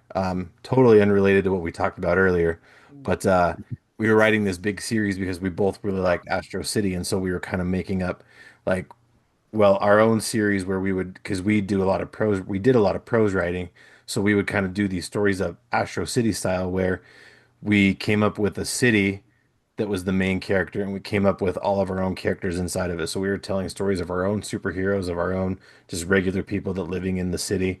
And it was really exciting. We'd release it in like in issues, and we would release it for free on the internet. Then we stopped being friends, and I tried to kind of reboot it, just with stuff that was mine. And I didn't get very far. I've got a couple of them reposted and retooled on the internet for free. Nobody really read them except for my dad. A few other people did, but not very many. But it was kind of one of those things like where we've talked about how you kind of got to do it for the fun of it, because if you don't, then it becomes something you don't enjoy. And Mhm. I doing it by myself now, it's been hard because it's been hard to find the fun in doing it myself. It was fun doing it with another person because you could bounce all the ideas off each other. As you two know, working together, bouncing off ideas, you get really excited and pumped about it. But now I don't have that, and I don't have, my dad here reading them, and like I would write them to kind of, get the kick out of him, whether it was good, bad, or indifferent. Yeah. Mm. So that's been something been trying to refine my fun in doing. So it's been hard, but I'm working to get it out there. But it's something I like doing and I haven't had a lot of time to do, so I need to get back to it. So it's exciting to hear about other people getting into stuff, making their own stuff, because it like you said, it does kind of give me that inspiration to, find the fun in it and get out and do it. Yeah. Yeah, it's definitely about the fun too when like going into trying to learn better drawing, it was definitely a like I have so much to learn. And Yeah. then after I watched all the videos, like I learned some stuff, but I realized like I was just trying to make art that looked like XYZ artist, whoever, Yeah. instead of just enjoying what I'm making. And it was really like Kris who was like, dude, like you've got your own style, like it's dope as hell. Like, why are you Mhm. trying to change it or like just like you already have your style, like you already Yeah. have it. Yeah. And it took someone else from the outside being like, would you just stop and like enjoy what you're doing? Yeah. And then when I did that, I was like, oh shit, you're right. I should just have fun with it. Like just this is how my art looks, and it's all heavy Sharpie and purple and pinks, and like that's it. And I just say that I punkify things, and like that's just how my style comes across. And That you know, I works. I love watching graffiti videos because I love the energy that comes from graffiti. And Yeah. again, like I should have been a logo person and gotten into graphic design because I love making things like that that send a message beyond what's just, you know, written on the wall or whatever. Yeah. And that outside perspective is really kind of what helps a lot because I shout out to Frank Martin, creator Frank Martin. He's a great guy. He's a fantastic writer. He was one of the first people that wasn't related to me that actually reached out like, "Hey, you're a really good writer. You should keep doing this." So that really kind of, puts that fuel under you. And I've had a few people who I don't know who have reached out about this show that are like, "You did a really great interview. So you should I really enjoyed what you had to say." And I'm like, "That it's stuff like that, because it's nice from the people that you know, but when you Yeah. get it from people that you have don't know at all, like it's something special Yeah, for I sure. just had my first I posted another review and someone I don't know responded on Blue Sky like, "Hey, I just want to say like I love your reviews. It's given me new books to look into and some of them I've ended up backing or picking up at the store or whatever. Like just keep doing it." And I was just like, "Holy shit. Like Yeah, someone's I don't know this person and like I don't think yeah. we've ever interacted ever. And yet like here he is telling me that because of stuff that I'm doing, like he's out there supporting indie creators. So like It's cool, it's job done. it's real Yeah. Check. special, man. It kind of like it's definitely that warm fuzz you need to keep going. Like anytime you think like I'm really too tired to get on and do this show, or I'm really too tired to do this thing, like you just remember like there's people out there that like really like what you're doing. Like you may not have a big following, but like you just get one or two, like, hey, you're doing Yeah. great. Like it really helps. Yep. Because I'm sure, I'm this way. I'm sure you're this way too, where sometimes you're just like, oh, like I am really not in the mood to do this today. Because like, sometimes you just don't want to. Like the thing is once you sit down and do it, you end up really enjoying it. But it's like sometimes it mentally, you just kind of get in that mindset where it's like, it's nothing against the person that you're gonna talk to. It's just Right. your day might have went terrible, or something's going wrong, or something coming up that's going to be really sucky that you just can't shake that, and you have to put on the happy face to go do the interview. But it's like usually when you do it, it's definitely worth getting it done. Yep. Yeah. All right, boys. So, we've talked about it enough. So let's jump in. You guys talked about how 7 months ago you decided to get an idea for a comic. That comic has now come to fruition. It is now fully funded on Kickstarter. Congratulations to both of you, by the way. That Thank book you. in question is Barricade Brigade number 0. So, for those that don't know about Barricade Brigade, why don't we take a second and talk about it? Which one? You want me to do it? Yeah, go. Oh, Whoever, he's making me do it. whoever. He pointed at me. I've been talking a Man, lot. he put me in the ring. Jeez. Ding ding. Okay. So Oklahoma, Oklahoma.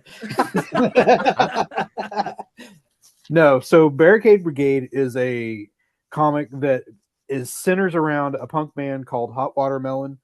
They are going to start a tour in this 0 issue, and their friend Five is their roadie, their merch lugger, their merch seller. He's trying to video it. He wants to make a documentary and just show how great he thinks his friends are that are in this awesome band. They go to their first show. They feel the need to stick up for and defend their scene, their turf, a place that they consider a home away from home, and they bite off a little more than they can chew. Wow, that's awesome. And I'm very excited. That's really cool. That actually jumps into another question I had was let's talk about we're going to skip ahead a little bit. I wanted to talk about hot watermelon because you guys have a fantastic hashtag going on right now where you talk about hot watermelon. So I want to let everyone know, for the people who don't know about hot watermelon, um, why don't we talk about the fun little tie-in you guys have? I'll take that one. So, it's a low ball for me. So, I I have done social media. Like I said, I've been doing broadcasting for 20 years now. So I like a part of that was social media, and I really love the guerrilla marketing. I always have. I think like the ground up, boots on the ground, like even from back doing punk shows, like you got to have the punk that's outside the venue or in the parking lot at Warped Tour back in the day of just like, hey, you want to check out my CD? Like, here, I'll give you here's some headphones, bro. Just listen to it, you know?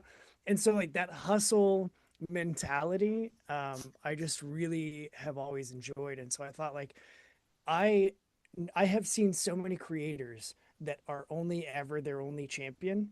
And like, it feels like, it's always the same voice and it's always the same, like, hey, check out my Kickstarter. Hey, I have a Kickstarter. Hey, did you know I have a Kickstarter? Will you please just go fucking look at the Kickstarter? Will you just, I have a Kickstarter. Like, it's right. And so by the end of the campaign, they're like, kill me. I'm dead. I'm done. I'm tired. And I didn't want to have that experience. I wanted to like get other people, like the whole thing for me is about community. And Yeah. I bring it up as much as I can or Mhm. encourage it to come up as much as I can on the show of like the indie comics community is just the best. So like what's something we can do that makes our own community and like also kind of gets our reach into other people's networks to get other things happening and like other people talking about it. Like, how do we do all that?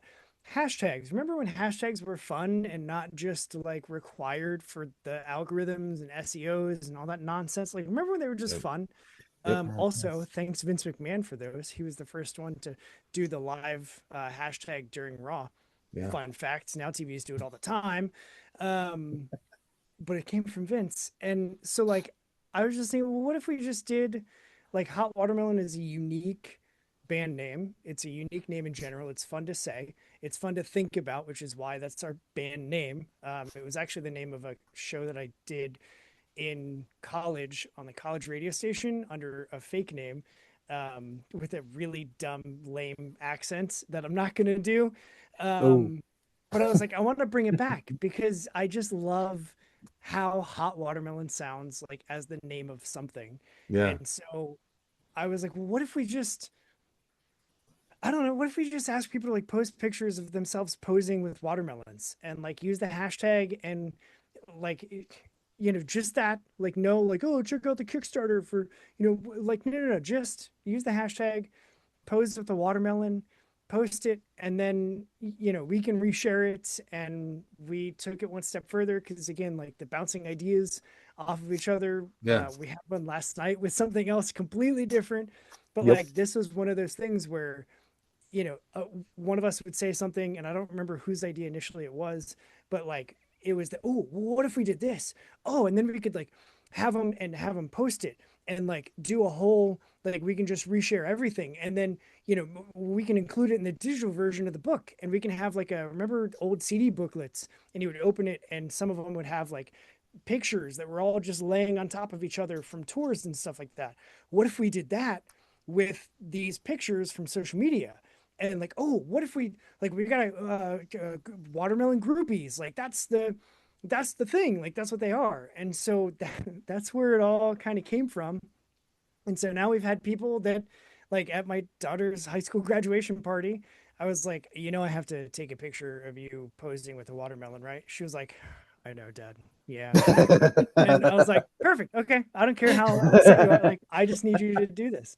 And my sister got in on it too, because she was like, yeah, totally, let's go. And so, so like they posed and like it's like I'm trying to get more. And the last update was heavily about like, hey, if you do this, we set a ridiculous, what we thought was a ridiculous stretch goal of like $1,500 of like, if we hit 1,500, we'll add all of those extra pages of the watermelon groupies into the print version as well. So instead of getting an 8-page comic, you're now going to get a 12-page book that's got 8 pages of story plus 4 pages of watermelon groupies and maybe some extra bonus BTS footage, like, whatever. And it's just been really fun to like see people like you posing with it and Yeah. doing like the double gun salute with the watermelons So and great. like it's just something silly and fun and yet like it ties all of us together because like the people that are doing it and posting it are forever going to be part of our comic story. Like Mhm. it's you're now forever part of our journey of making our dreams come true of making comic books. I'm So like officially a seedling. Yes. that's right. Yes. That's Ooh, I like right. that. Seedling. Yeah. So The like it just, it's just fun. It's just something yeah. fun to do. That's I cool. was thinking actually earlier today, like I would love to do this every campaign.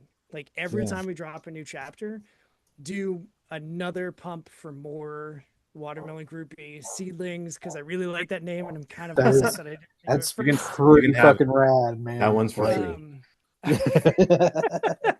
but yeah, so that's the hashtag hot watermelon story That's in a awesome. very long-winded way.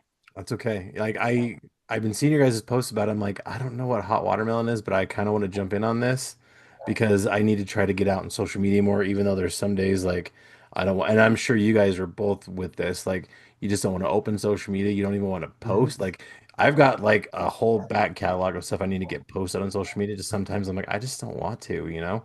Like I know I got to do it to like get the brand out there and to help build the audience, but like sometimes you just don't sometimes. But this one, I was like, I need to get in on this. And I kept missing when we'd go to the store. I'd leave. I'm like, ah, damn it, I missed.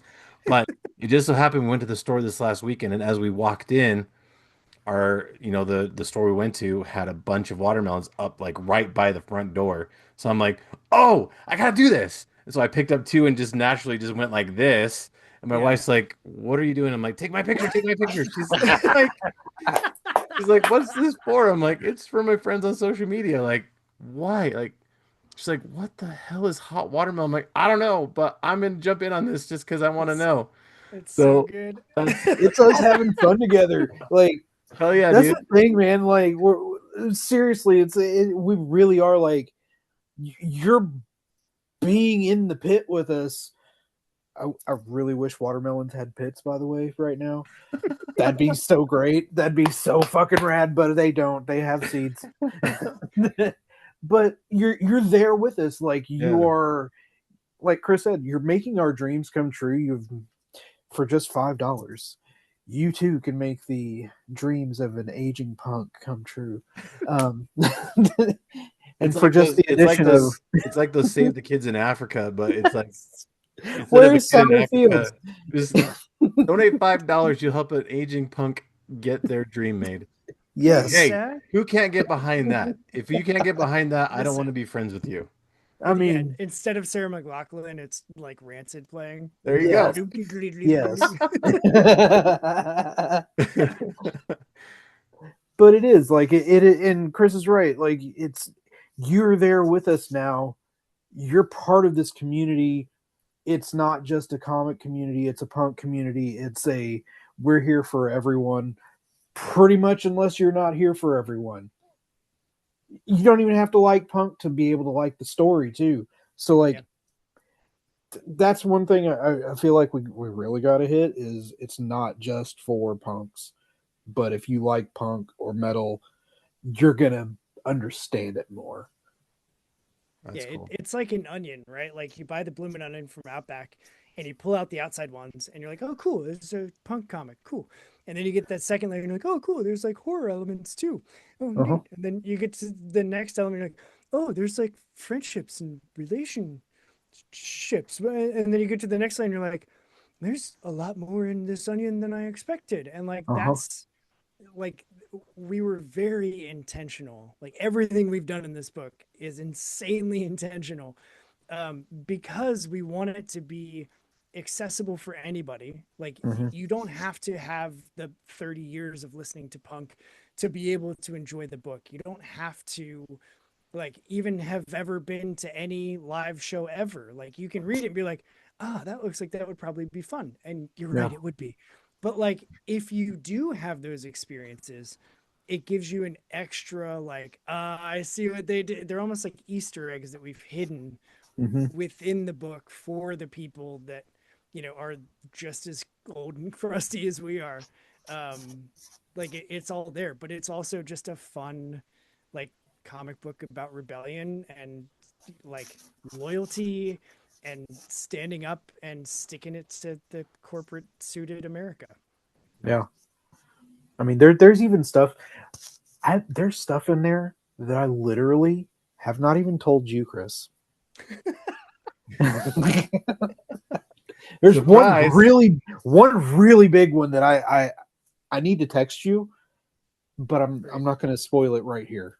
Good. Yeah. Well, shit. How long did it take me to realize that the cover was a watermelon? It wasn't until he like sent me the colored version and I saw it in green. I was like, bro, that's a watermelon on the cover. And he was like, Yeah. yeah, idiot. I just thought it was a cool like fish lens, like the floor is I striped. mean, it was. I just like Dr. Double Entendre over here and put the two together. Yeah. That's awesome. So it's just like we're just having fun. Like Yeah. again, we're just having fun, and the fact that the response has been so positive so far, I think is because people like want to just support two first time comic book makers, which is rad, and also like they can tell that we're having fun. There's Easter eggs that I have put in every single update that I'm not going to tell you.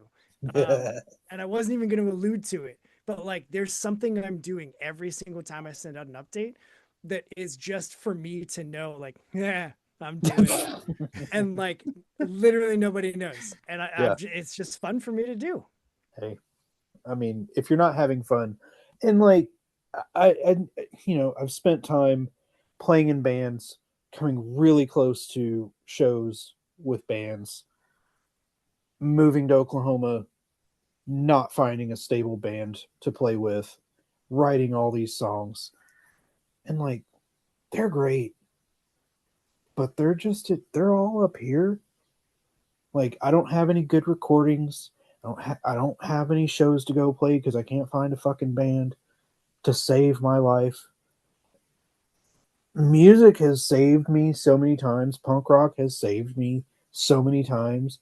And this is like, in all seriousness, while I'm joking about it being, a dream come true, like this is getting a chance to make a mark that is going to be something more than I see. That's big. Yeah. The weightiness of it feels much bigger, but like the legacy of like being able to know that like I'm gonna give a copy to my daughter and be like, hey, I just like this means a lot to me, and I just want you to remember, like, anytime if there's something that you want to do, just fucking do it. Just Yeah. fucking Like, do it. Yeah. here's proof that I did. Like, I Yeah. just fucking did it. And Yeah. here, like, this is what this is for me. And Yeah. she doesn't read comics. I tried desperately to get her into comics, and it didn't work. And like, that's I get that. okay. Yeah. But When my yeah, oldest was younger, she kind of was into it, but now that she's older, she's not so much. I mean, she kind of is sometimes, but she's into her own stuff now. And like you Yeah. said, you just had your daughter's graduation. I have to deal with that this time next year, and I'm not looking forward to it. dude, I I, Wolverine Phoenix. I realized that this summer is her last summer being a kid, and that kind of wrecked me a little bit. I'm not gonna lie. yeah, It's hard, yeah, man. Yeah. It's real hard. But that's really cool, man. Just having that tangible thing, like I did this. This Mhm. is that's very cool. I'm really excited for both of you guys. I mean, it's like getting to live out. I'm gonna make you both go search out a song. There's a song by the band Tripping Daisy called "Can a Man Market," and I have zero tattoos. This is going to be my first tattoo. I want to put it low enough that it's visible, but it's an orange that was drawn by Tim DeLauder, who's the singer and songwriter in that band, and in just plain block text around it, can a man market? Of course he can, but in a circle because that keeps playing over and over and over. It's like around, can a man market? Of course he can. A man market? Of course he can. A man market.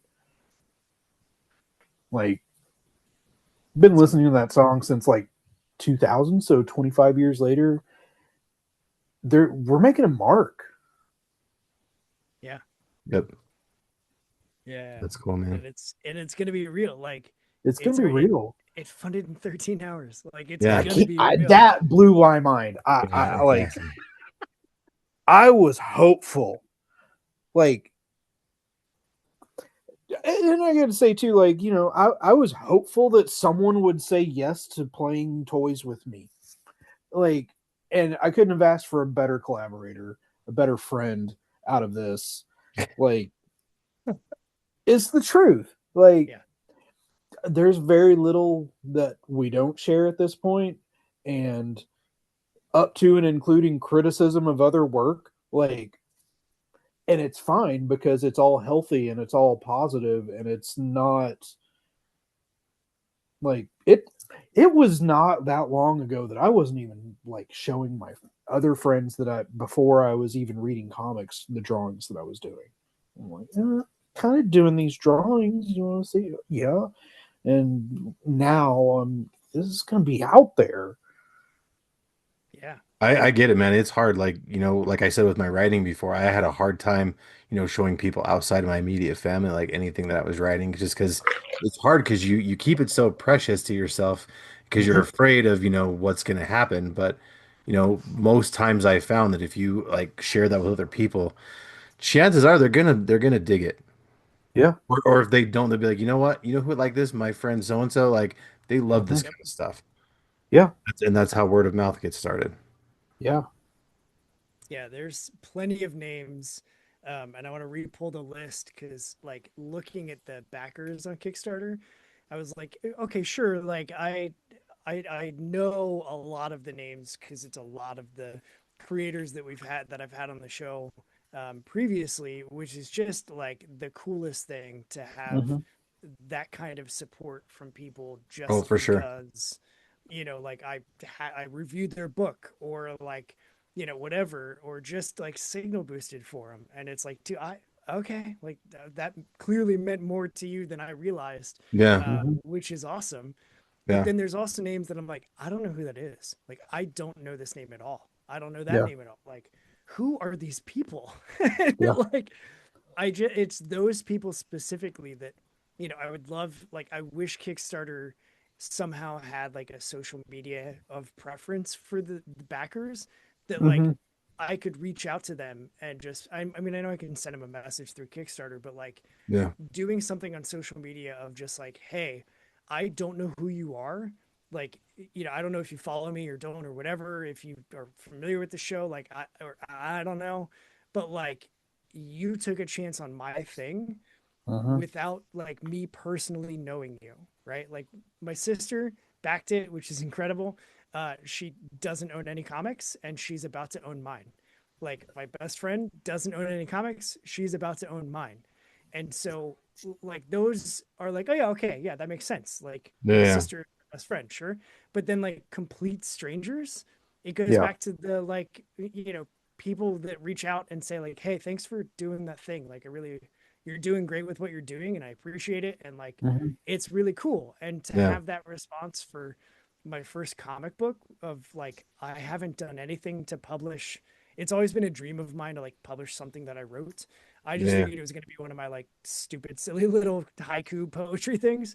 Cause I'm a very introspective punk sometimes. And I just think in haiku, um, which is totally true. But like, They're fun. I, they're so much fun. But like, or iambic pentameter. Let's get nerdy, boys. Yeah. Let's get But weird. for it to be like a comic book that I co-create, like, that's Mm-hmm. insane. That's the Yeah. best of like all of the worlds. So the Yeah. fact that people are willing to take a chance on it, like, now I get why creators say that, and so many creators say that in so many of their updates of like, thanks for taking a chance on like an indie creator, Yeah. Mm-hmm. because there's no reason that any of these people should be doing that, and yet they are, and they're like excited and hyped, and like, I've opened other campaign updates and they're like shouting. I'm like, oh shit, that's our Yeah. book, like, Yeah. that's our book. And Yeah. like, the fact that, other creators are even willing to say, hey, like, I'll shout yours out, like I just did. Like Zach Chapman, like, forever is going to be the first person that shouted our campaign, not once but twice in two different kickstarting campaigns that he was running simultaneously. Like, he was the first person, and like, I didn't even approach him like, hey man, could you just like shout me out and like I'll shout you out. It was just like he just did it. And he was one of the early backers in that 13 hours that made it help fund right away. Like I think he was one of our Woo Guy tiers, so like he's gonna be I drawn think so, into a yeah. future chapter. And it's just like he hasn't even been on the show. Like I reviewed a book for him, and that's what I've done. And so just like the amount of support from people like Zach that just want more indie creators to make indie stuff is just like it's just insane. It's so Hmm. cool. Like this has been easily the most rewarding thing outside of being a dad, being a husband, like those types of things.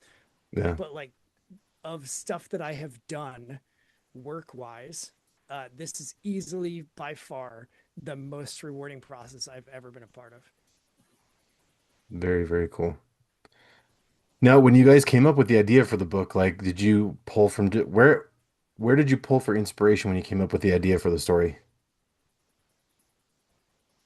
A really awkward FaceTime. Okay. um, that was really kind of where it started. We were like, so you want to make a comic, and then had our first FaceTime, and Kris was like, what if we did a book about a punk band? Like, it makes sense. We're both Yeah. punks, Right. Well, you know. and we just kept. Even then, it started, and we're like bouncing. The Yeah. ideas are bouncing. They're not. Nothing is static. Nothing is one dimensional as far as who came up with it or who has touched what. Even in what we're doing moving forward, like we start and then we start and then we start, like we're fleshing it out together very much so. And I couldn't even tell you at that beginning where all the things came from, because it was like we're having to build the world to play with the toys, but these are the toys that we want to play with. And what about all these other things? Well, I guess we'll figure it out. Yeah. And we haven't even figured it all out yet, because there's so much more story to tell. Yeah. Yeah. I will say, I would be remiss not to mention Scooby Doo, um, because I learned from Scooby that humans are the real monsters. Mm-hmm. And so, like, that definitely comes into play. But I Yeah. don't think that it, like, I can't say that there is one direct inspiration, right? Like it's a lot of ideas from other things. Yeah. The I ideals of punk are, yeah, and I mean, that we literally took those and like turned them up into a visual 11, because yeah, 11's louder than 10. that's right. But these go to 11. That's right. Um It's awesome. yeah, Speaking yeah, and it speaking of was Easter eggs, I mean, that's kind of what I kind of layered into this show because I try to customize my intro every single show, every time I talk to somebody. And the quote I did where they laugh at me because I'm different, I laugh at them because they're the same. I actually Googled famous punk quotes, and that was one from Unknown. So I had to sprinkle a little bit of punk in here on my own just to kind of be on brand. And that is such a rad quote too. Like, I yeah, agree. it's the truth. Like, no one at work's gonna see this. I don't tell them about my life on purpose. Um, I am not the same as the sport fit, high tech polo wearing, golf playing, talking about their 401k, somehow acting older than me, but are all younger than me people that I work with. yeah, And that's where I want to be. I want to act like I'm a little kid, to Yep. some extent. Like, I want to be the one yelling the fuck word at people at work because they're being fucking idiots. And it just happens. Stop doing that. I will stop this. Yeah. That's just how it is. Sorry. Sorry, not sorry. But like, I'm living my truth. Yeah. I yeah. mean, I mean, I get that all the time where, people tell me like, you don't look like you dress like a dad. You look like you're the kid's older brother. Or Mm-hmm. like, I'm just dressing the way I wanted to dress when I was 18 years old. And because Yep. just because I'm an adult doesn't mean I have to quit dressing like a kid. Because I mean, I wear Yeah. cargo shorts all the time. I wear, graphic tees all the time. And, I don't look like a 40-year-old dad, almost 41-year-old dad. I look like I could be like a fun uncle or like my kid's older brother. But, Mhm. I just, there's not a rule book that says this is how you have to dress like a dad. You can just dress however the hell you want to dress. I mean, sure, there's the stereotypical dad core dress. You've got like the short shorts and the Nike shoes or the Reeboks or whatever, but Mhm. and the polo shirt, yeah. But Polo Other- shirt, the do whatever you the want. leather belt with the giant phone holder Yep. that's attached to Yes, the the phone belt, holder. What the hell, man? the jorts with the like high white crew socks. See, Hmm. so for my daughter's high school graduation party, I was gonna show up in the like stereotypical Midwest dad Yeah. outfit. And because like for all she did cheerleading on through high school, and so I every year that she did it, I had a different shirt made with a giant picture of her face from at some point when she was under the age of 10. And then in the Nice. back in text wrote Belle's dad, so she couldn't deny me Milford cheer. Like that's just, and so every year That's it was awesome. different. And the first year I told her like, hey, I got a surprise for you for your first game. And she was like, really, what is it? And then like I showed up and she was like, oh my God. Like, oh, and like you could just see it. And so the second year, she was like, did you get the shirt again? I was like, yeah, I got the shirt again. It's different though. And then the third year, she was like, okay, so we've been trying to figure out what the picture, and she just leaned into it and had fun with it. So Awesome. for the party, I was like, I want to show up in the like khaki shorts, and I'm trying to go through my entire wardrobe. Like, do I have any Midwest like jorts or like any of that? And I don't have any of it. And I was Me like, wait a neither. second. To be the most dad that I can be is to wear what I always wear, and that's graphic T-shirts and my like dress pants that I bought from Goodwill and I cut off into shorts and Nice. my Van skate shoe. Like that's what that's the best way that I can show up to this Yep. and be wearing exactly what she expects. And I told her like, hey, I almost did that, and then I realized there's gonna be Midwest dads at this party that are gonna have the holster and the crew socks. And by Yep. God, I was not let down. There were four of them. And I was like, I had to show up like this is the most dad that you know me. She was like, yeah, I if you wore something else, I would be very weirded out. Like this is how you should look. And it Yeah. was like a Blink 182 shirt. And then I sweat right through it setting up, and then I had a Reliant K shirt on. And so it was just like, yeah, this is here we are. So Yeah. yeah, like it's listen, and this is just a mini soapbox because I don't know. This is I'm getting fueled by the weird that's happening here. Be the Plus fucking it's person. almost Wednesday and you do your soapbox anyway, so it's just a warm Yeah. up. Right. Yeah. Like be the fucking person that you want to be. Like Yeah. I'm so sick and tired of hearing people be like, "Oh, well, I just wanted to. I didn't. What if they? What? But they're gonna. Yeah, who gives a shit? Like I don't have any Mhm. shame. It has been a well proven fact. I will make a fool out of myself, for no reason at all. Because if it puts a smile on somebody else's face, then that's all I care about. Like I Yeah. fully believe that God put me here to just make people smile. And so I've never had any shame. I've never had any issues with public speaking. And I don't give a shit what you think of me. Like, I'm going to wear what I'm comfortable wearing. And if you have a problem with it, oh, well, that's a you problem. Like, that's not a me Mhm. Yeah. problem. And Right. so, like, if you want to wear graphic tees and cargo shorts, fucking do it.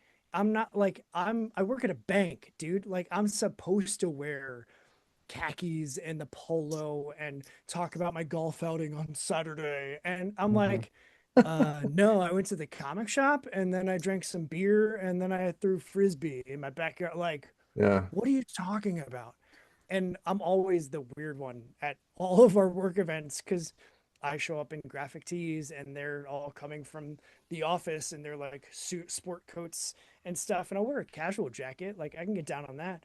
But I'm not gonna dress up to their standards just because they're standard. Like if anything, Mhm. I'm gonna wear what I'm comfortable in just to snub like I butt my thumb at you Yeah. Yeah. because like talk to me about it. Like let's Mhm. talk about it. I'm not a finance person. I just happen to end up here.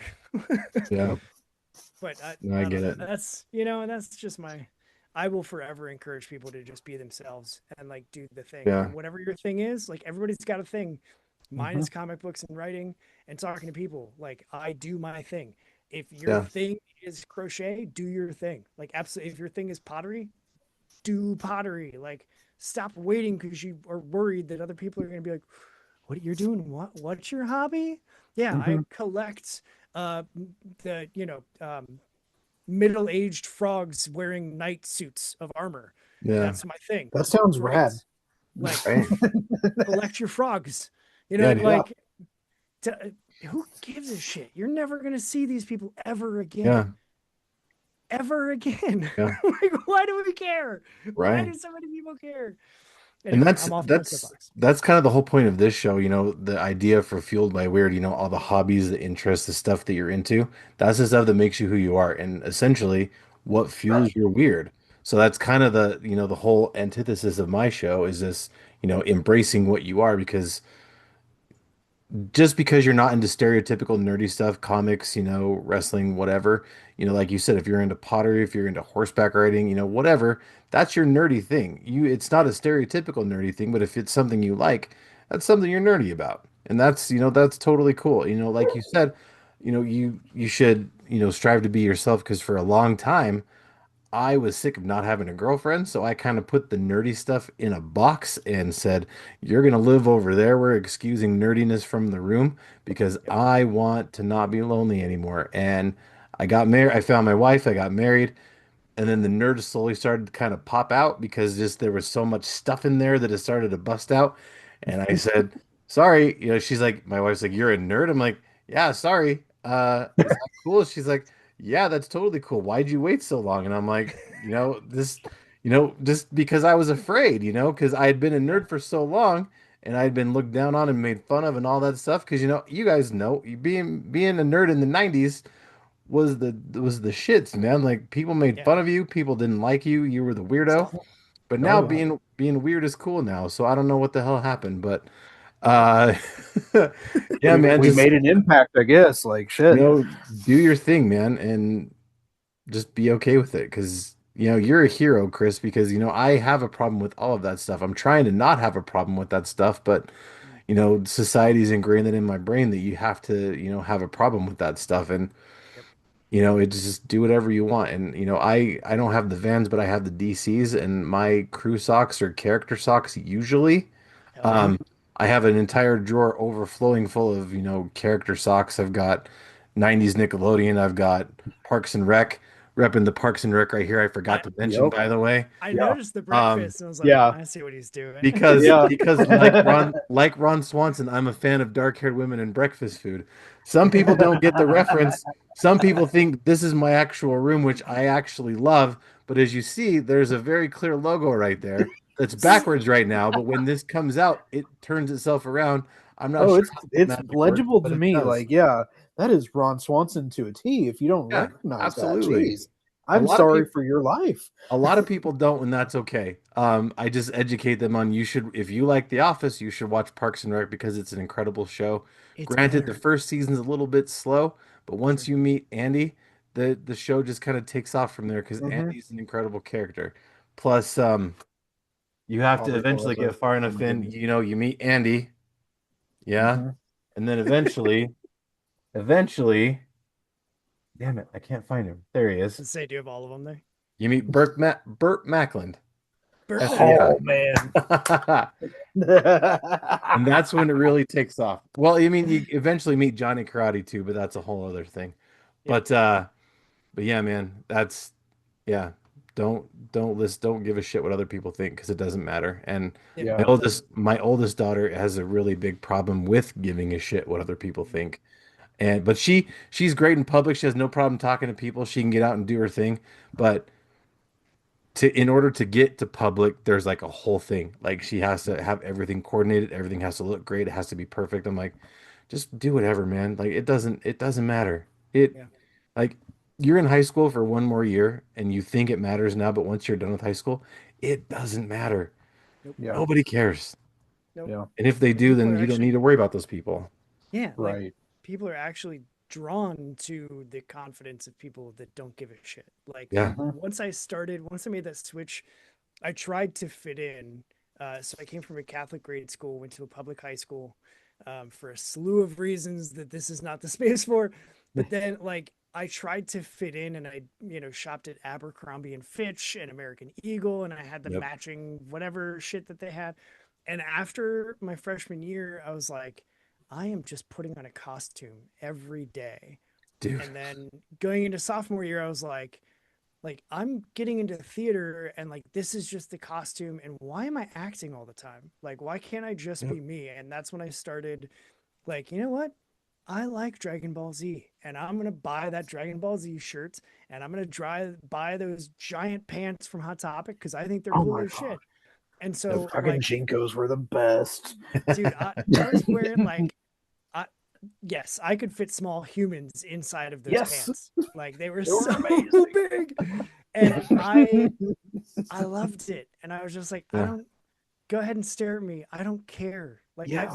what good does it do? Like this, I Yeah. was in the National Honor Society, and every meeting that we had every month, I would show up and I had the, like, leather cuff and then bracelets on either side of it, like halfway up my arm.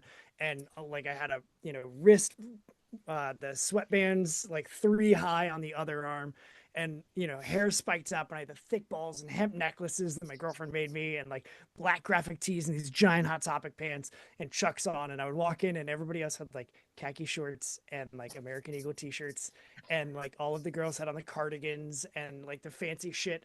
And I would walk in and be like, okay, and I would just go to the back corner of the room and sit there and brood during the meeting, and then we would get up and I would leave, and it was just like, I don't, just screw all of you. Like, Yeah, they were trained early to enjoy the taste of corporate cum. Hate it, man. Yeah, I did the same thing, man. Like I got made fun of because my glasses were too big, my head was too big.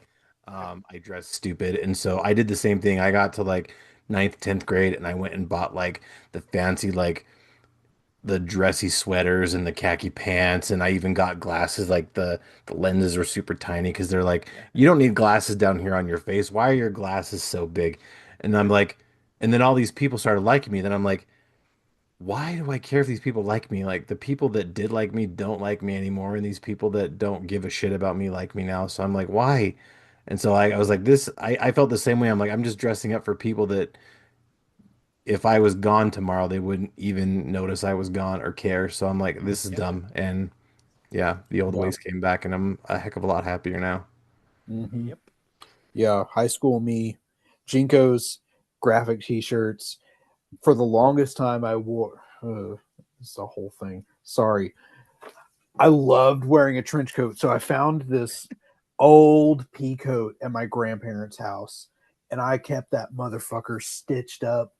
Like it kept ripping because it was so old, and then I finally got a black trench coat, and then Columbine happened, and I wore a Marilyn Manson shirt to school, and they made me turn it inside out, and I was told I could never wear my trench coat again, and I had to go to the counselor's office and be talked to, and but like I would get some stuff because I loved cardigans, still do. Cardigans are they can be so fun. They're just another expression for me. Yeah. And I would get a fancy one every now and then, but I'm wearing that with like Cannibal Corpse shirt and like Yeah. walking down the street smoking cigarettes with my hair spiked out and a goatee that I was supposed to not have at school, and eventually I'd get sent to the bathroom to shave dry during lunch because that's when I should be dry shaving. Yeah. You know, Of course. Yeah. yeah, and okay, so for you fast forward a little bit and you get to being an adult, and it's like, yeah, I got to do the things, I got to take care of my family, I got to present, and all that masking, it fucks you up, man. It really does. And about the time I heard, I had started just like seeping back into things that I liked. Thrift store shopping for weird shirts. Oh, that's another thing. I used to love going and getting like old polyester suits too. They were so tacky and I would wear Oh them yeah. because they were so fucking weird. Yep. Yeah, but start slipping back into that, and then start delving really back into punk rock because that has saved my life before, and ended up finding the Homeless Gospel Choir and their song Normal, and it's just like, yeah, I can do this. And I did shit like I read the dress code and I'm like, it says nothing about mohawk in here. There's nothing about hairstyles. Fucking mohawk. Nice. I read it again and I'm like, it says nothing about hair dye in here. So I started dyeing my hair the long part during COVID, and I just kept going. I showed up the first day we were back in office with an orange mohawk, wearing an anti-flag hoodie over a button-up shirt and chinos with Vans because That's perfect. you're not paying me for my clothes. I'm not a customer facing person that needs to look a certain way to make those people feel comfortable. Yeah. You're paying me for my brain, then this is what my brain does for me. Yeah. Speaking of coats, I forgot to mention in high school we had a rummage sale and I found just like some super old like polyester style suit jacket that I'm like I have to have this. And I threw it on over my graphic tee and my jeans and my DCs. I'm like, Yeah. okay, I'm digging this. And then I got Yeah. kind of dubbed the punk rock car salesman. So that was kind of Yeah. my dabble into punk. And I was like, all right, I'm sticking with this for a while. So that was kind of my aesthetic for a while. That's The sick. super old suit jacket, the t-shirt, the jeans. So yeah, punk rock car salesman was born, and that was punk rock used car salesman. So yeah, that was kind of my thing for a little bit, and that was That's fun. That was before I could grow the beard, but I could just grow some like wicked chops. So I did that. Yeah. Plus, yeah. I also had the spiky hair. Granted, I don't have much anymore, which was kind of a hard thing to deal with, but which is why I wear the hat so there's not so much shine off the top. But yeah, I had some pretty magnificent spiky hair, and so spiky hair and the chops, it was it was a good time for That's sure. awesome. That's legit. I still wear the like really cheesy polyester suit jackets over graphic tees. Nice. Like Very that's cool. my when they were like, we need to look business casual for for this event that we have. I'm like, okay. And so wear like my Got it. company t-shirt and I'll just throw on the most obnoxious jacket that I've got and wear that with jeans. And I'm like, well, I have a jacket on. I don't know why you're upset. Like I'm Yeah. representing the brand with the shirt. Yeah, yeah. And like, come on. You That's didn't say awesome. what business. Right. Used Like, cars can be my business. That's awesome. All right, gents. So, once we get issue zero out of the way and get it all tied up and ready to go, what do you guys have planned next? Do you have like a bunch of issues planned out? Do you have like a certain story arc that it'll wrap up in X amount of issues? Like what's the future look like? so So go. not a certain amount of issues. I will say that. We do have the next story planned out.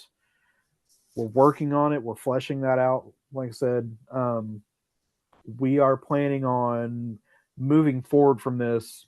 You'll get essentially a trade instead of floppies. We're just going to, here's a big story. And then Right on. if we get to the end and it's like, oh, we can keep going, which we're already there with the end of story one, we'll keep going. And we're just going to keep going until we don't want to or until the wheels fall off. One of the two. Right Yeah, on. I'm a big my like comic book kink is those like square perfect bound like 70 to 90 page single Mm-hmm. shot stories. Yeah. Um I have an entire long box full of them because every time I find a comic book sale, I'm like, I can easily shop the top of this box for every square bound book in it. And Mm-hmm. if I pull it out and I already have it, it goes right. If I don't and it looks cool, I'm buying it. Like Yeah. guaranteed every time. Yeah. Yeah. And also like I that's where I'm at with my reading too is I prefer to be able to sit down, read a, 70, 80 page comic, get the full story and be like, cool, that was a good story. instead of Mm-hmm. like, oh cool, there's 24 pages, now I gotta wait a month. Or with indie comics, like now I gotta wait four Couple months years. Yeah. or 6 months or a year and a half. Like, so we Mm-hmm. wanted to be intentional with, making the square bound, like it's gonna be issue zero, even though it's only 8 pages, is a complete story. It Yep. introduces you to the band, the world. It sets up some like, ooh, what else is cooking things, and like there's a twist that we have told zero people about, because you just have to read it to see what that is, and like how we're building this world out. Mm-hmm. It's not, I think, what people are going to expect. Um, but that said, like, we, like you mentioned, we've got the outline already done, and we're not worried about hitting a certain page mark. It's just let's write the story and see Yep. where we end up. And if we end up on an even number, great. Stamp it, done. That's the story. And then we will start on artwork and stuff like that from there. So Yeah. it's like it's freeing and it's fun, and it's also like insanely intentional of, Mm-hmm. we want to put out complete stories every time, instead of like, oh, come back next month for more, kids. Like, Yeah. no, just Yeah. here. And if you want to drop off, okay, glad to have you for when we did. If you want to jump in at story 2, like you can do that, because it's going to be its own standalone thing. Yep. um I miss the like previously on X-Men pages, right, when you first open a new issue, and it's like, Yeah. Mm-hmm. what the hell is going on in issue 17? I don't know. And then they Yeah. have the like previously on with like the little character head bubbles. Like, I love that. And so we might do something like that in, Mm-hmm. chapter 1 and chapter 2 and so forth. But like, that's going to be it. And we're intentionally trying to make it so that it's easy and accessible for anybody to come in at any point. The issue zero folks are getting like the ash can sized, it's half page, it's not full comic book page, it's half size, to make it feel like an ash can and to give it that authentic feeling, like punk zine aesthetic. Yeah. That's cool. Very cool. So that's cool. You guys are just kind of just gonna go till the wheels fall off. I like that Mm-hmm. a lot. That's very cool. Yeah. Um, so what else do you guys have coming that you want to talk about that before we wrap things up? Oh man, you got like a show and everything, Chris. So I'm gonna let you go first. Okay, yeah, cool. Yeah, I am continuing to do Longbox Punk in the midst of all of this promo stuff. And so I'm always doing the thing over on YouTube or your favorite audio podcasting platform, where I talk Yeah. to indie comic creators, much like Kris does over here. And we just, it's a lot of fun. I'm having a blast doing it. I love doing it. Um, I every October, because I'm already thinking about that, because again, my schedule is already booked until then.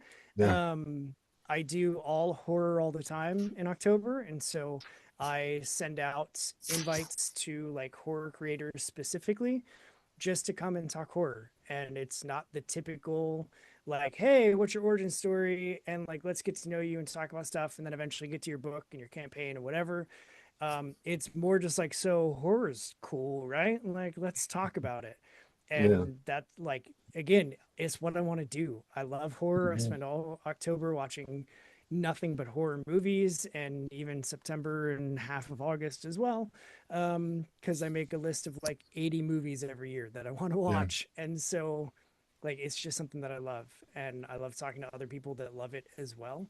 And I had a blast doing it last year, and was like, you know what, I'm gonna do that every year. Yeah. So um that's the like soon coming thing of like something different.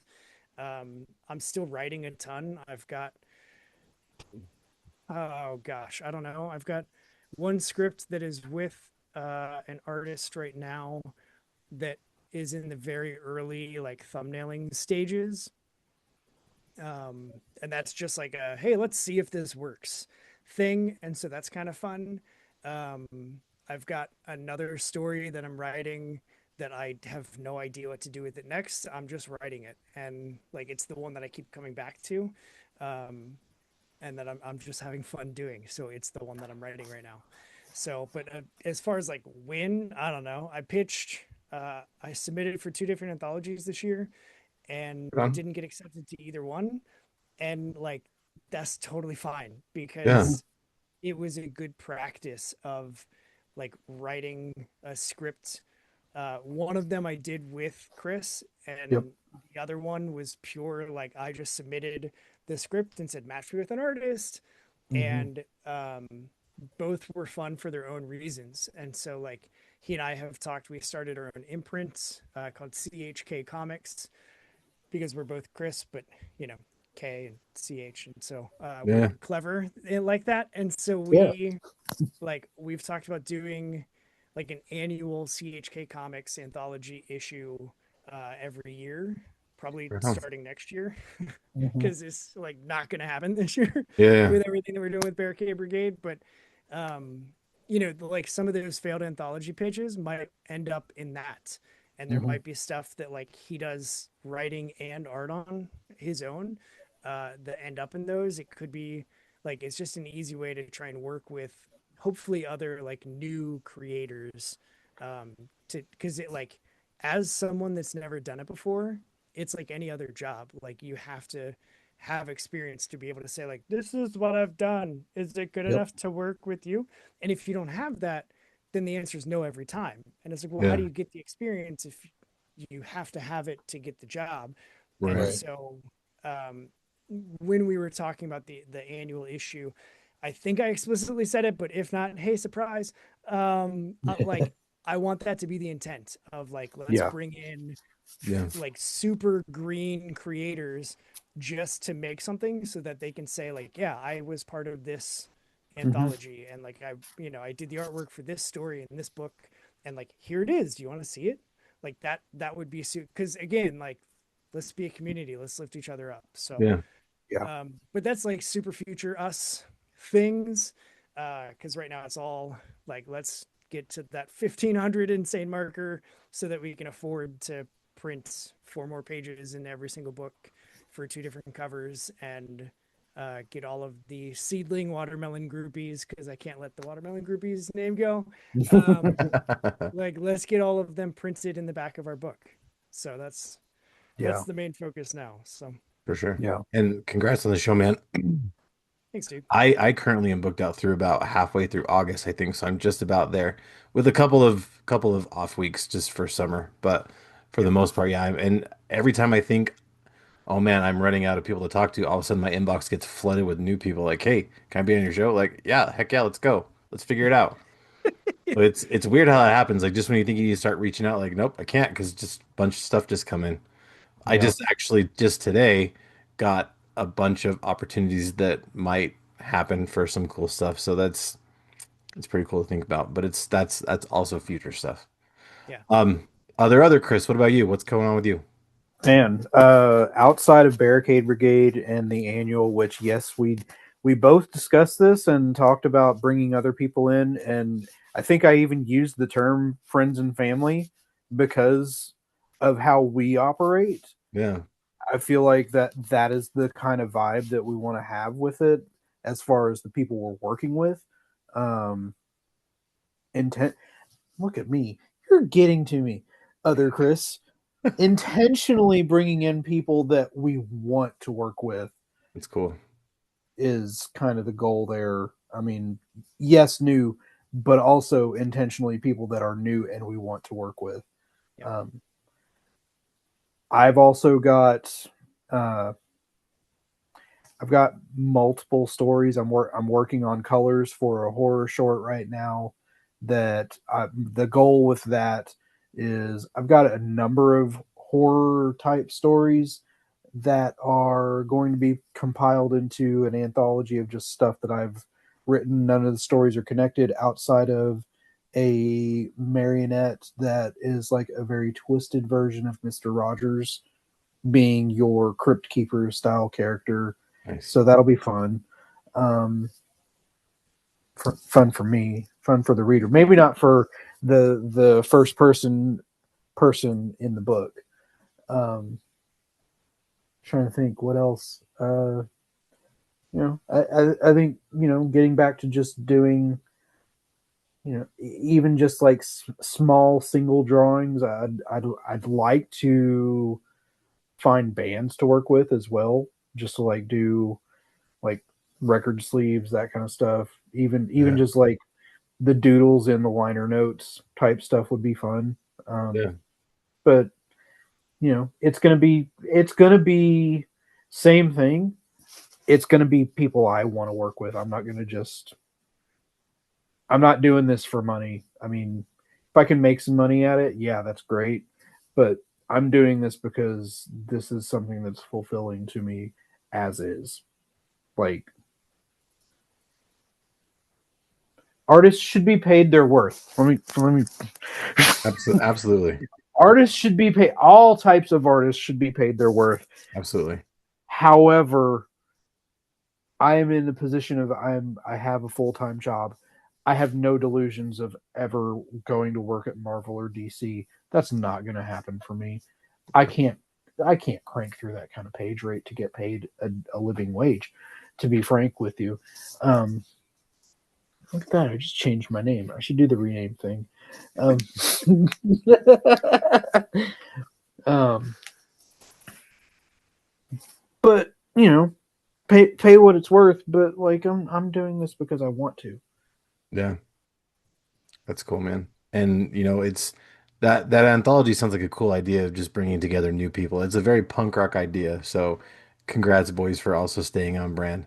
It's definitely Yeah. something that I'm gonna have to keep my eye out for, and we'll definitely help spread the word on that when it's here. And speaking of spreading the word, we got to get the word out for Barricade Brigade issue 0. They have already funded, but we still need to get them up to their full goal so we can get all the extra goodies in there. Because who doesn't want a picture forever of me holding up two watermelons like this? Because it's a great picture. Plus, the beard is awesome. Oh, it's so great, Um, dude. It's such a great It's it's so picture. good. it's crazy today, man. I don't know what it is, but anyway, so it's going to be on Kickstarter until July 4th. So make sure you get out there. Don't wait. Get it checked out. And I'll help make sure we get the word spread out on social media just to help get us to where we need to be. So, boys, before we go, where can we keep up to date with stuff coming from you on the socials? So I am at Longbox Punk, Instagram, Threads, Blue Sky. Those are the three. Like I have a Facebook, but like that whatever. Instagram, Threads, and Blue Sky are the predominant ones. And then obviously, like if you want to subscribe to the YouTube channel or find me on Spotify or Apple Podcasts or Amazon Music or iHeartRadio or Pocket Cast or Podbean or seven other places that I don't even know the name of, just search Longbox Punk. I'm the one and only. Awesome. Other Chris, what about you? I'm real easy. Long. Wow. I was about to give yours. Sir. Whoa. Long I box, don't other talk to Chris. people like that.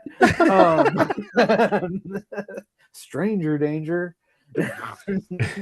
No, I'm Punk Rock Chris at Instagram, Threads, Blue Sky.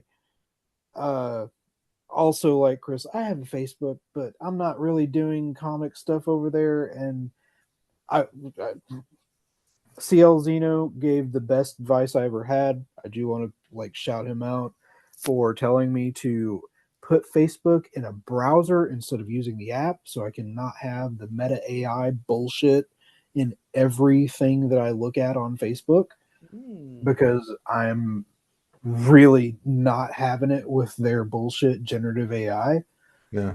and or an extra button to accidentally push and then it starts trying to AI talk to me. And I'm like, you're not even close to artificial intelligence at all, first of all.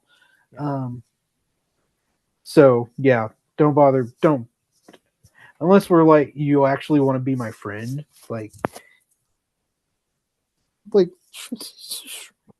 but well, let's do it on Facebook. But if you just want to keep up with the art and what's going on with that, the other three is the place to be.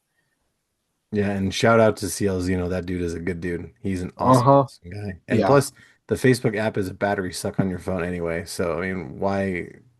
I'm guilty of being on there way too much, and I need to not be on there so much. And getting rid of it on your phone not only will save your phone, it will also save you from having to the urge to go to Facebook all the time. So That's Dude, good suggestion. one one less red dot was so nice. It was so nice. Oh my goodness. And now like I kind of forget about it sometimes. Yeah. And like when we're chatting on there or whatever, like you're getting me while I'm there, and then I'll if I disappear for a few hours, it's because I've literally kind of forgotten about it. That's fair. It's real nice. Yeah. That's fair. I do this like crazy 2025 thing where I just stop using social media for a month. Now I have to limit it because of the show. So like every December, I delete all social media from my phone. I don't get on it. I stop the show. I don't do anything because I just need to like disconnect and recharge. I used to do it like 2 3 times a year. Like every quarter I was all right, I'm gonna be off for a week, see ya. And now I'm like I'm just compiling everything into December, and I just don't do anything in December on my phone, and it's glorious. If you haven't done a tech unplug, like just do it because it's so good. Unless are running a Kickstarter, have a Please go see podcast the that requires Kickstarter. you. If Yeah, you got to that's do stuff, like do the stuff. But if you Yeah. don't have anything holding you back, then just get rid of it. doing it for a month's a good idea. That's kind of what I was planning to do this summer is a couple weeks where just not doing anything related to that period and doing it for a Mhm. couple of weeks. I don't know if it's as significant as doing it for a whole month. So that's definitely something to think about for sure. It's so nice, man. It's Yeah. so nice. You get back on it and you're like, oh yeah, everything's still on fire everywhere else. But in my Mhm. life, everything's fine. Yeah. But Yeah. like the rest of the world is burning and I'm just over here like, do you want to read some comics, man? I Yeah. got some. Please check out my Kickstarter. Yeah, So duh. Yeah. Did I mention I have a Kickstarter running? Because it's running. It's running right now. It's called Barricade Brigade. You can find it. It's super easy. You should do it. Anyway, So one more thing before I let you guys go. We've already shared a lot of this throughout the entire show, but before I let my guests go, I usually have them share a bit of advice for the fellow creatives out there in the world. So, what's one last parting bit of advice you guys would share? I got mine locked and loaded. You want me to go? About, and it's literally about anything. Not, it could be Kickstarter, it can be creating comics, just whatever. Just any advice you guys would do. Again, we've already shared quite a bit this episode, but what's one last little bit that you would share? Don't wait for it to be perfect. It's not going to be. So That's just a good make one. it. Like, worry about making it better later. Start by just doing it and Mhm. refine from there. But the important thing is to make the thing, whatever it is. It doesn't matter what it is. Make the thing that you want to make. That's a good one. And, especially like with podcasting, we've talked about that a little bit. The first episode of this show was not super great. And I think it's gotten slightly better since episode one. We're almost at episode 100 now. Um, Same. but thank God to Garrett Gunn for taking the chance on me. Shout out to Garrett. He's a great guy. And he was the one that took a shot on the very first episode. Plus, he got me into these awesome hats from Mammoth Headwear. They're hats specifically made for big head dudes. So if you got a big melon and have trouble getting a hat, you should check them out because the hats like I've had a huge head for my entire life. I've never been able to wear a snapback hat, but I've got this one at like 3 snaps with room to spare, and it's Wow. it's so great. That's awesome. Nice. Other Chris, what's your advice, man? Man, I'm gonna have to say, if I was gonna give someone doing anything creative advice, find someone that you can trust and start sharing there if you're not sharing it with some sort of online community or something of that nature. Because until you start sharing it, you will never be objective to what you create. Yeah. There's no way. It's impossible. I mean, like Kris was saying about his art and me telling him like you've got a style. I was nervous as hell, and I still am nervous as hell about people are getting ready to see my art on paper. Yeah. Ugh. It's hard. But I wouldn't be here making the thing and having a fucking blast doing it if I hadn't been willing to tell my best friends that, I ended up making some of the best friends of my life over COVID in a fucking Twitter group chat. And we've all left Twitter and stayed together. And That's cool. the ones that I've shared my art with are the ones that like gave me the encouragement outside of my house. I will have to say that in case anyone's listening in. Um, if it wasn't for them, I wouldn't be here with Kris. That's cool. And it's very hard to find those people because I mean, Lord knows we've all tried, and some of them have stuck around, and some of them have left.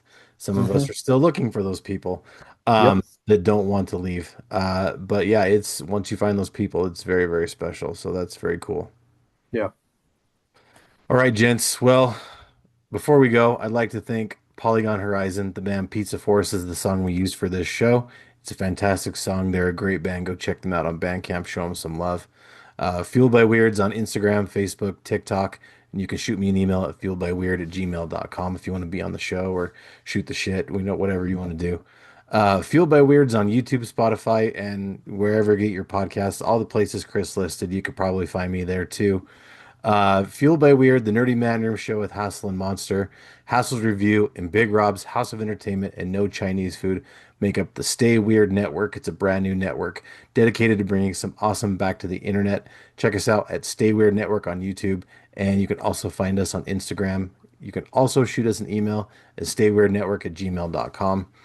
And I'd like to thank my sponsor, the Zone Collectibles in Tifton, Georgia. They're your one-stop shop for comics, collectibles, and so much more. Now, if you like the show, please leave a review and tell your friends because word of mouth is my friend. And remember, kids, life's too short to be normal, so stay weird. Kris, thanks so much for hanging out with me tonight, guys. Thank Dude, you, this was a Kris. blast. Yeah.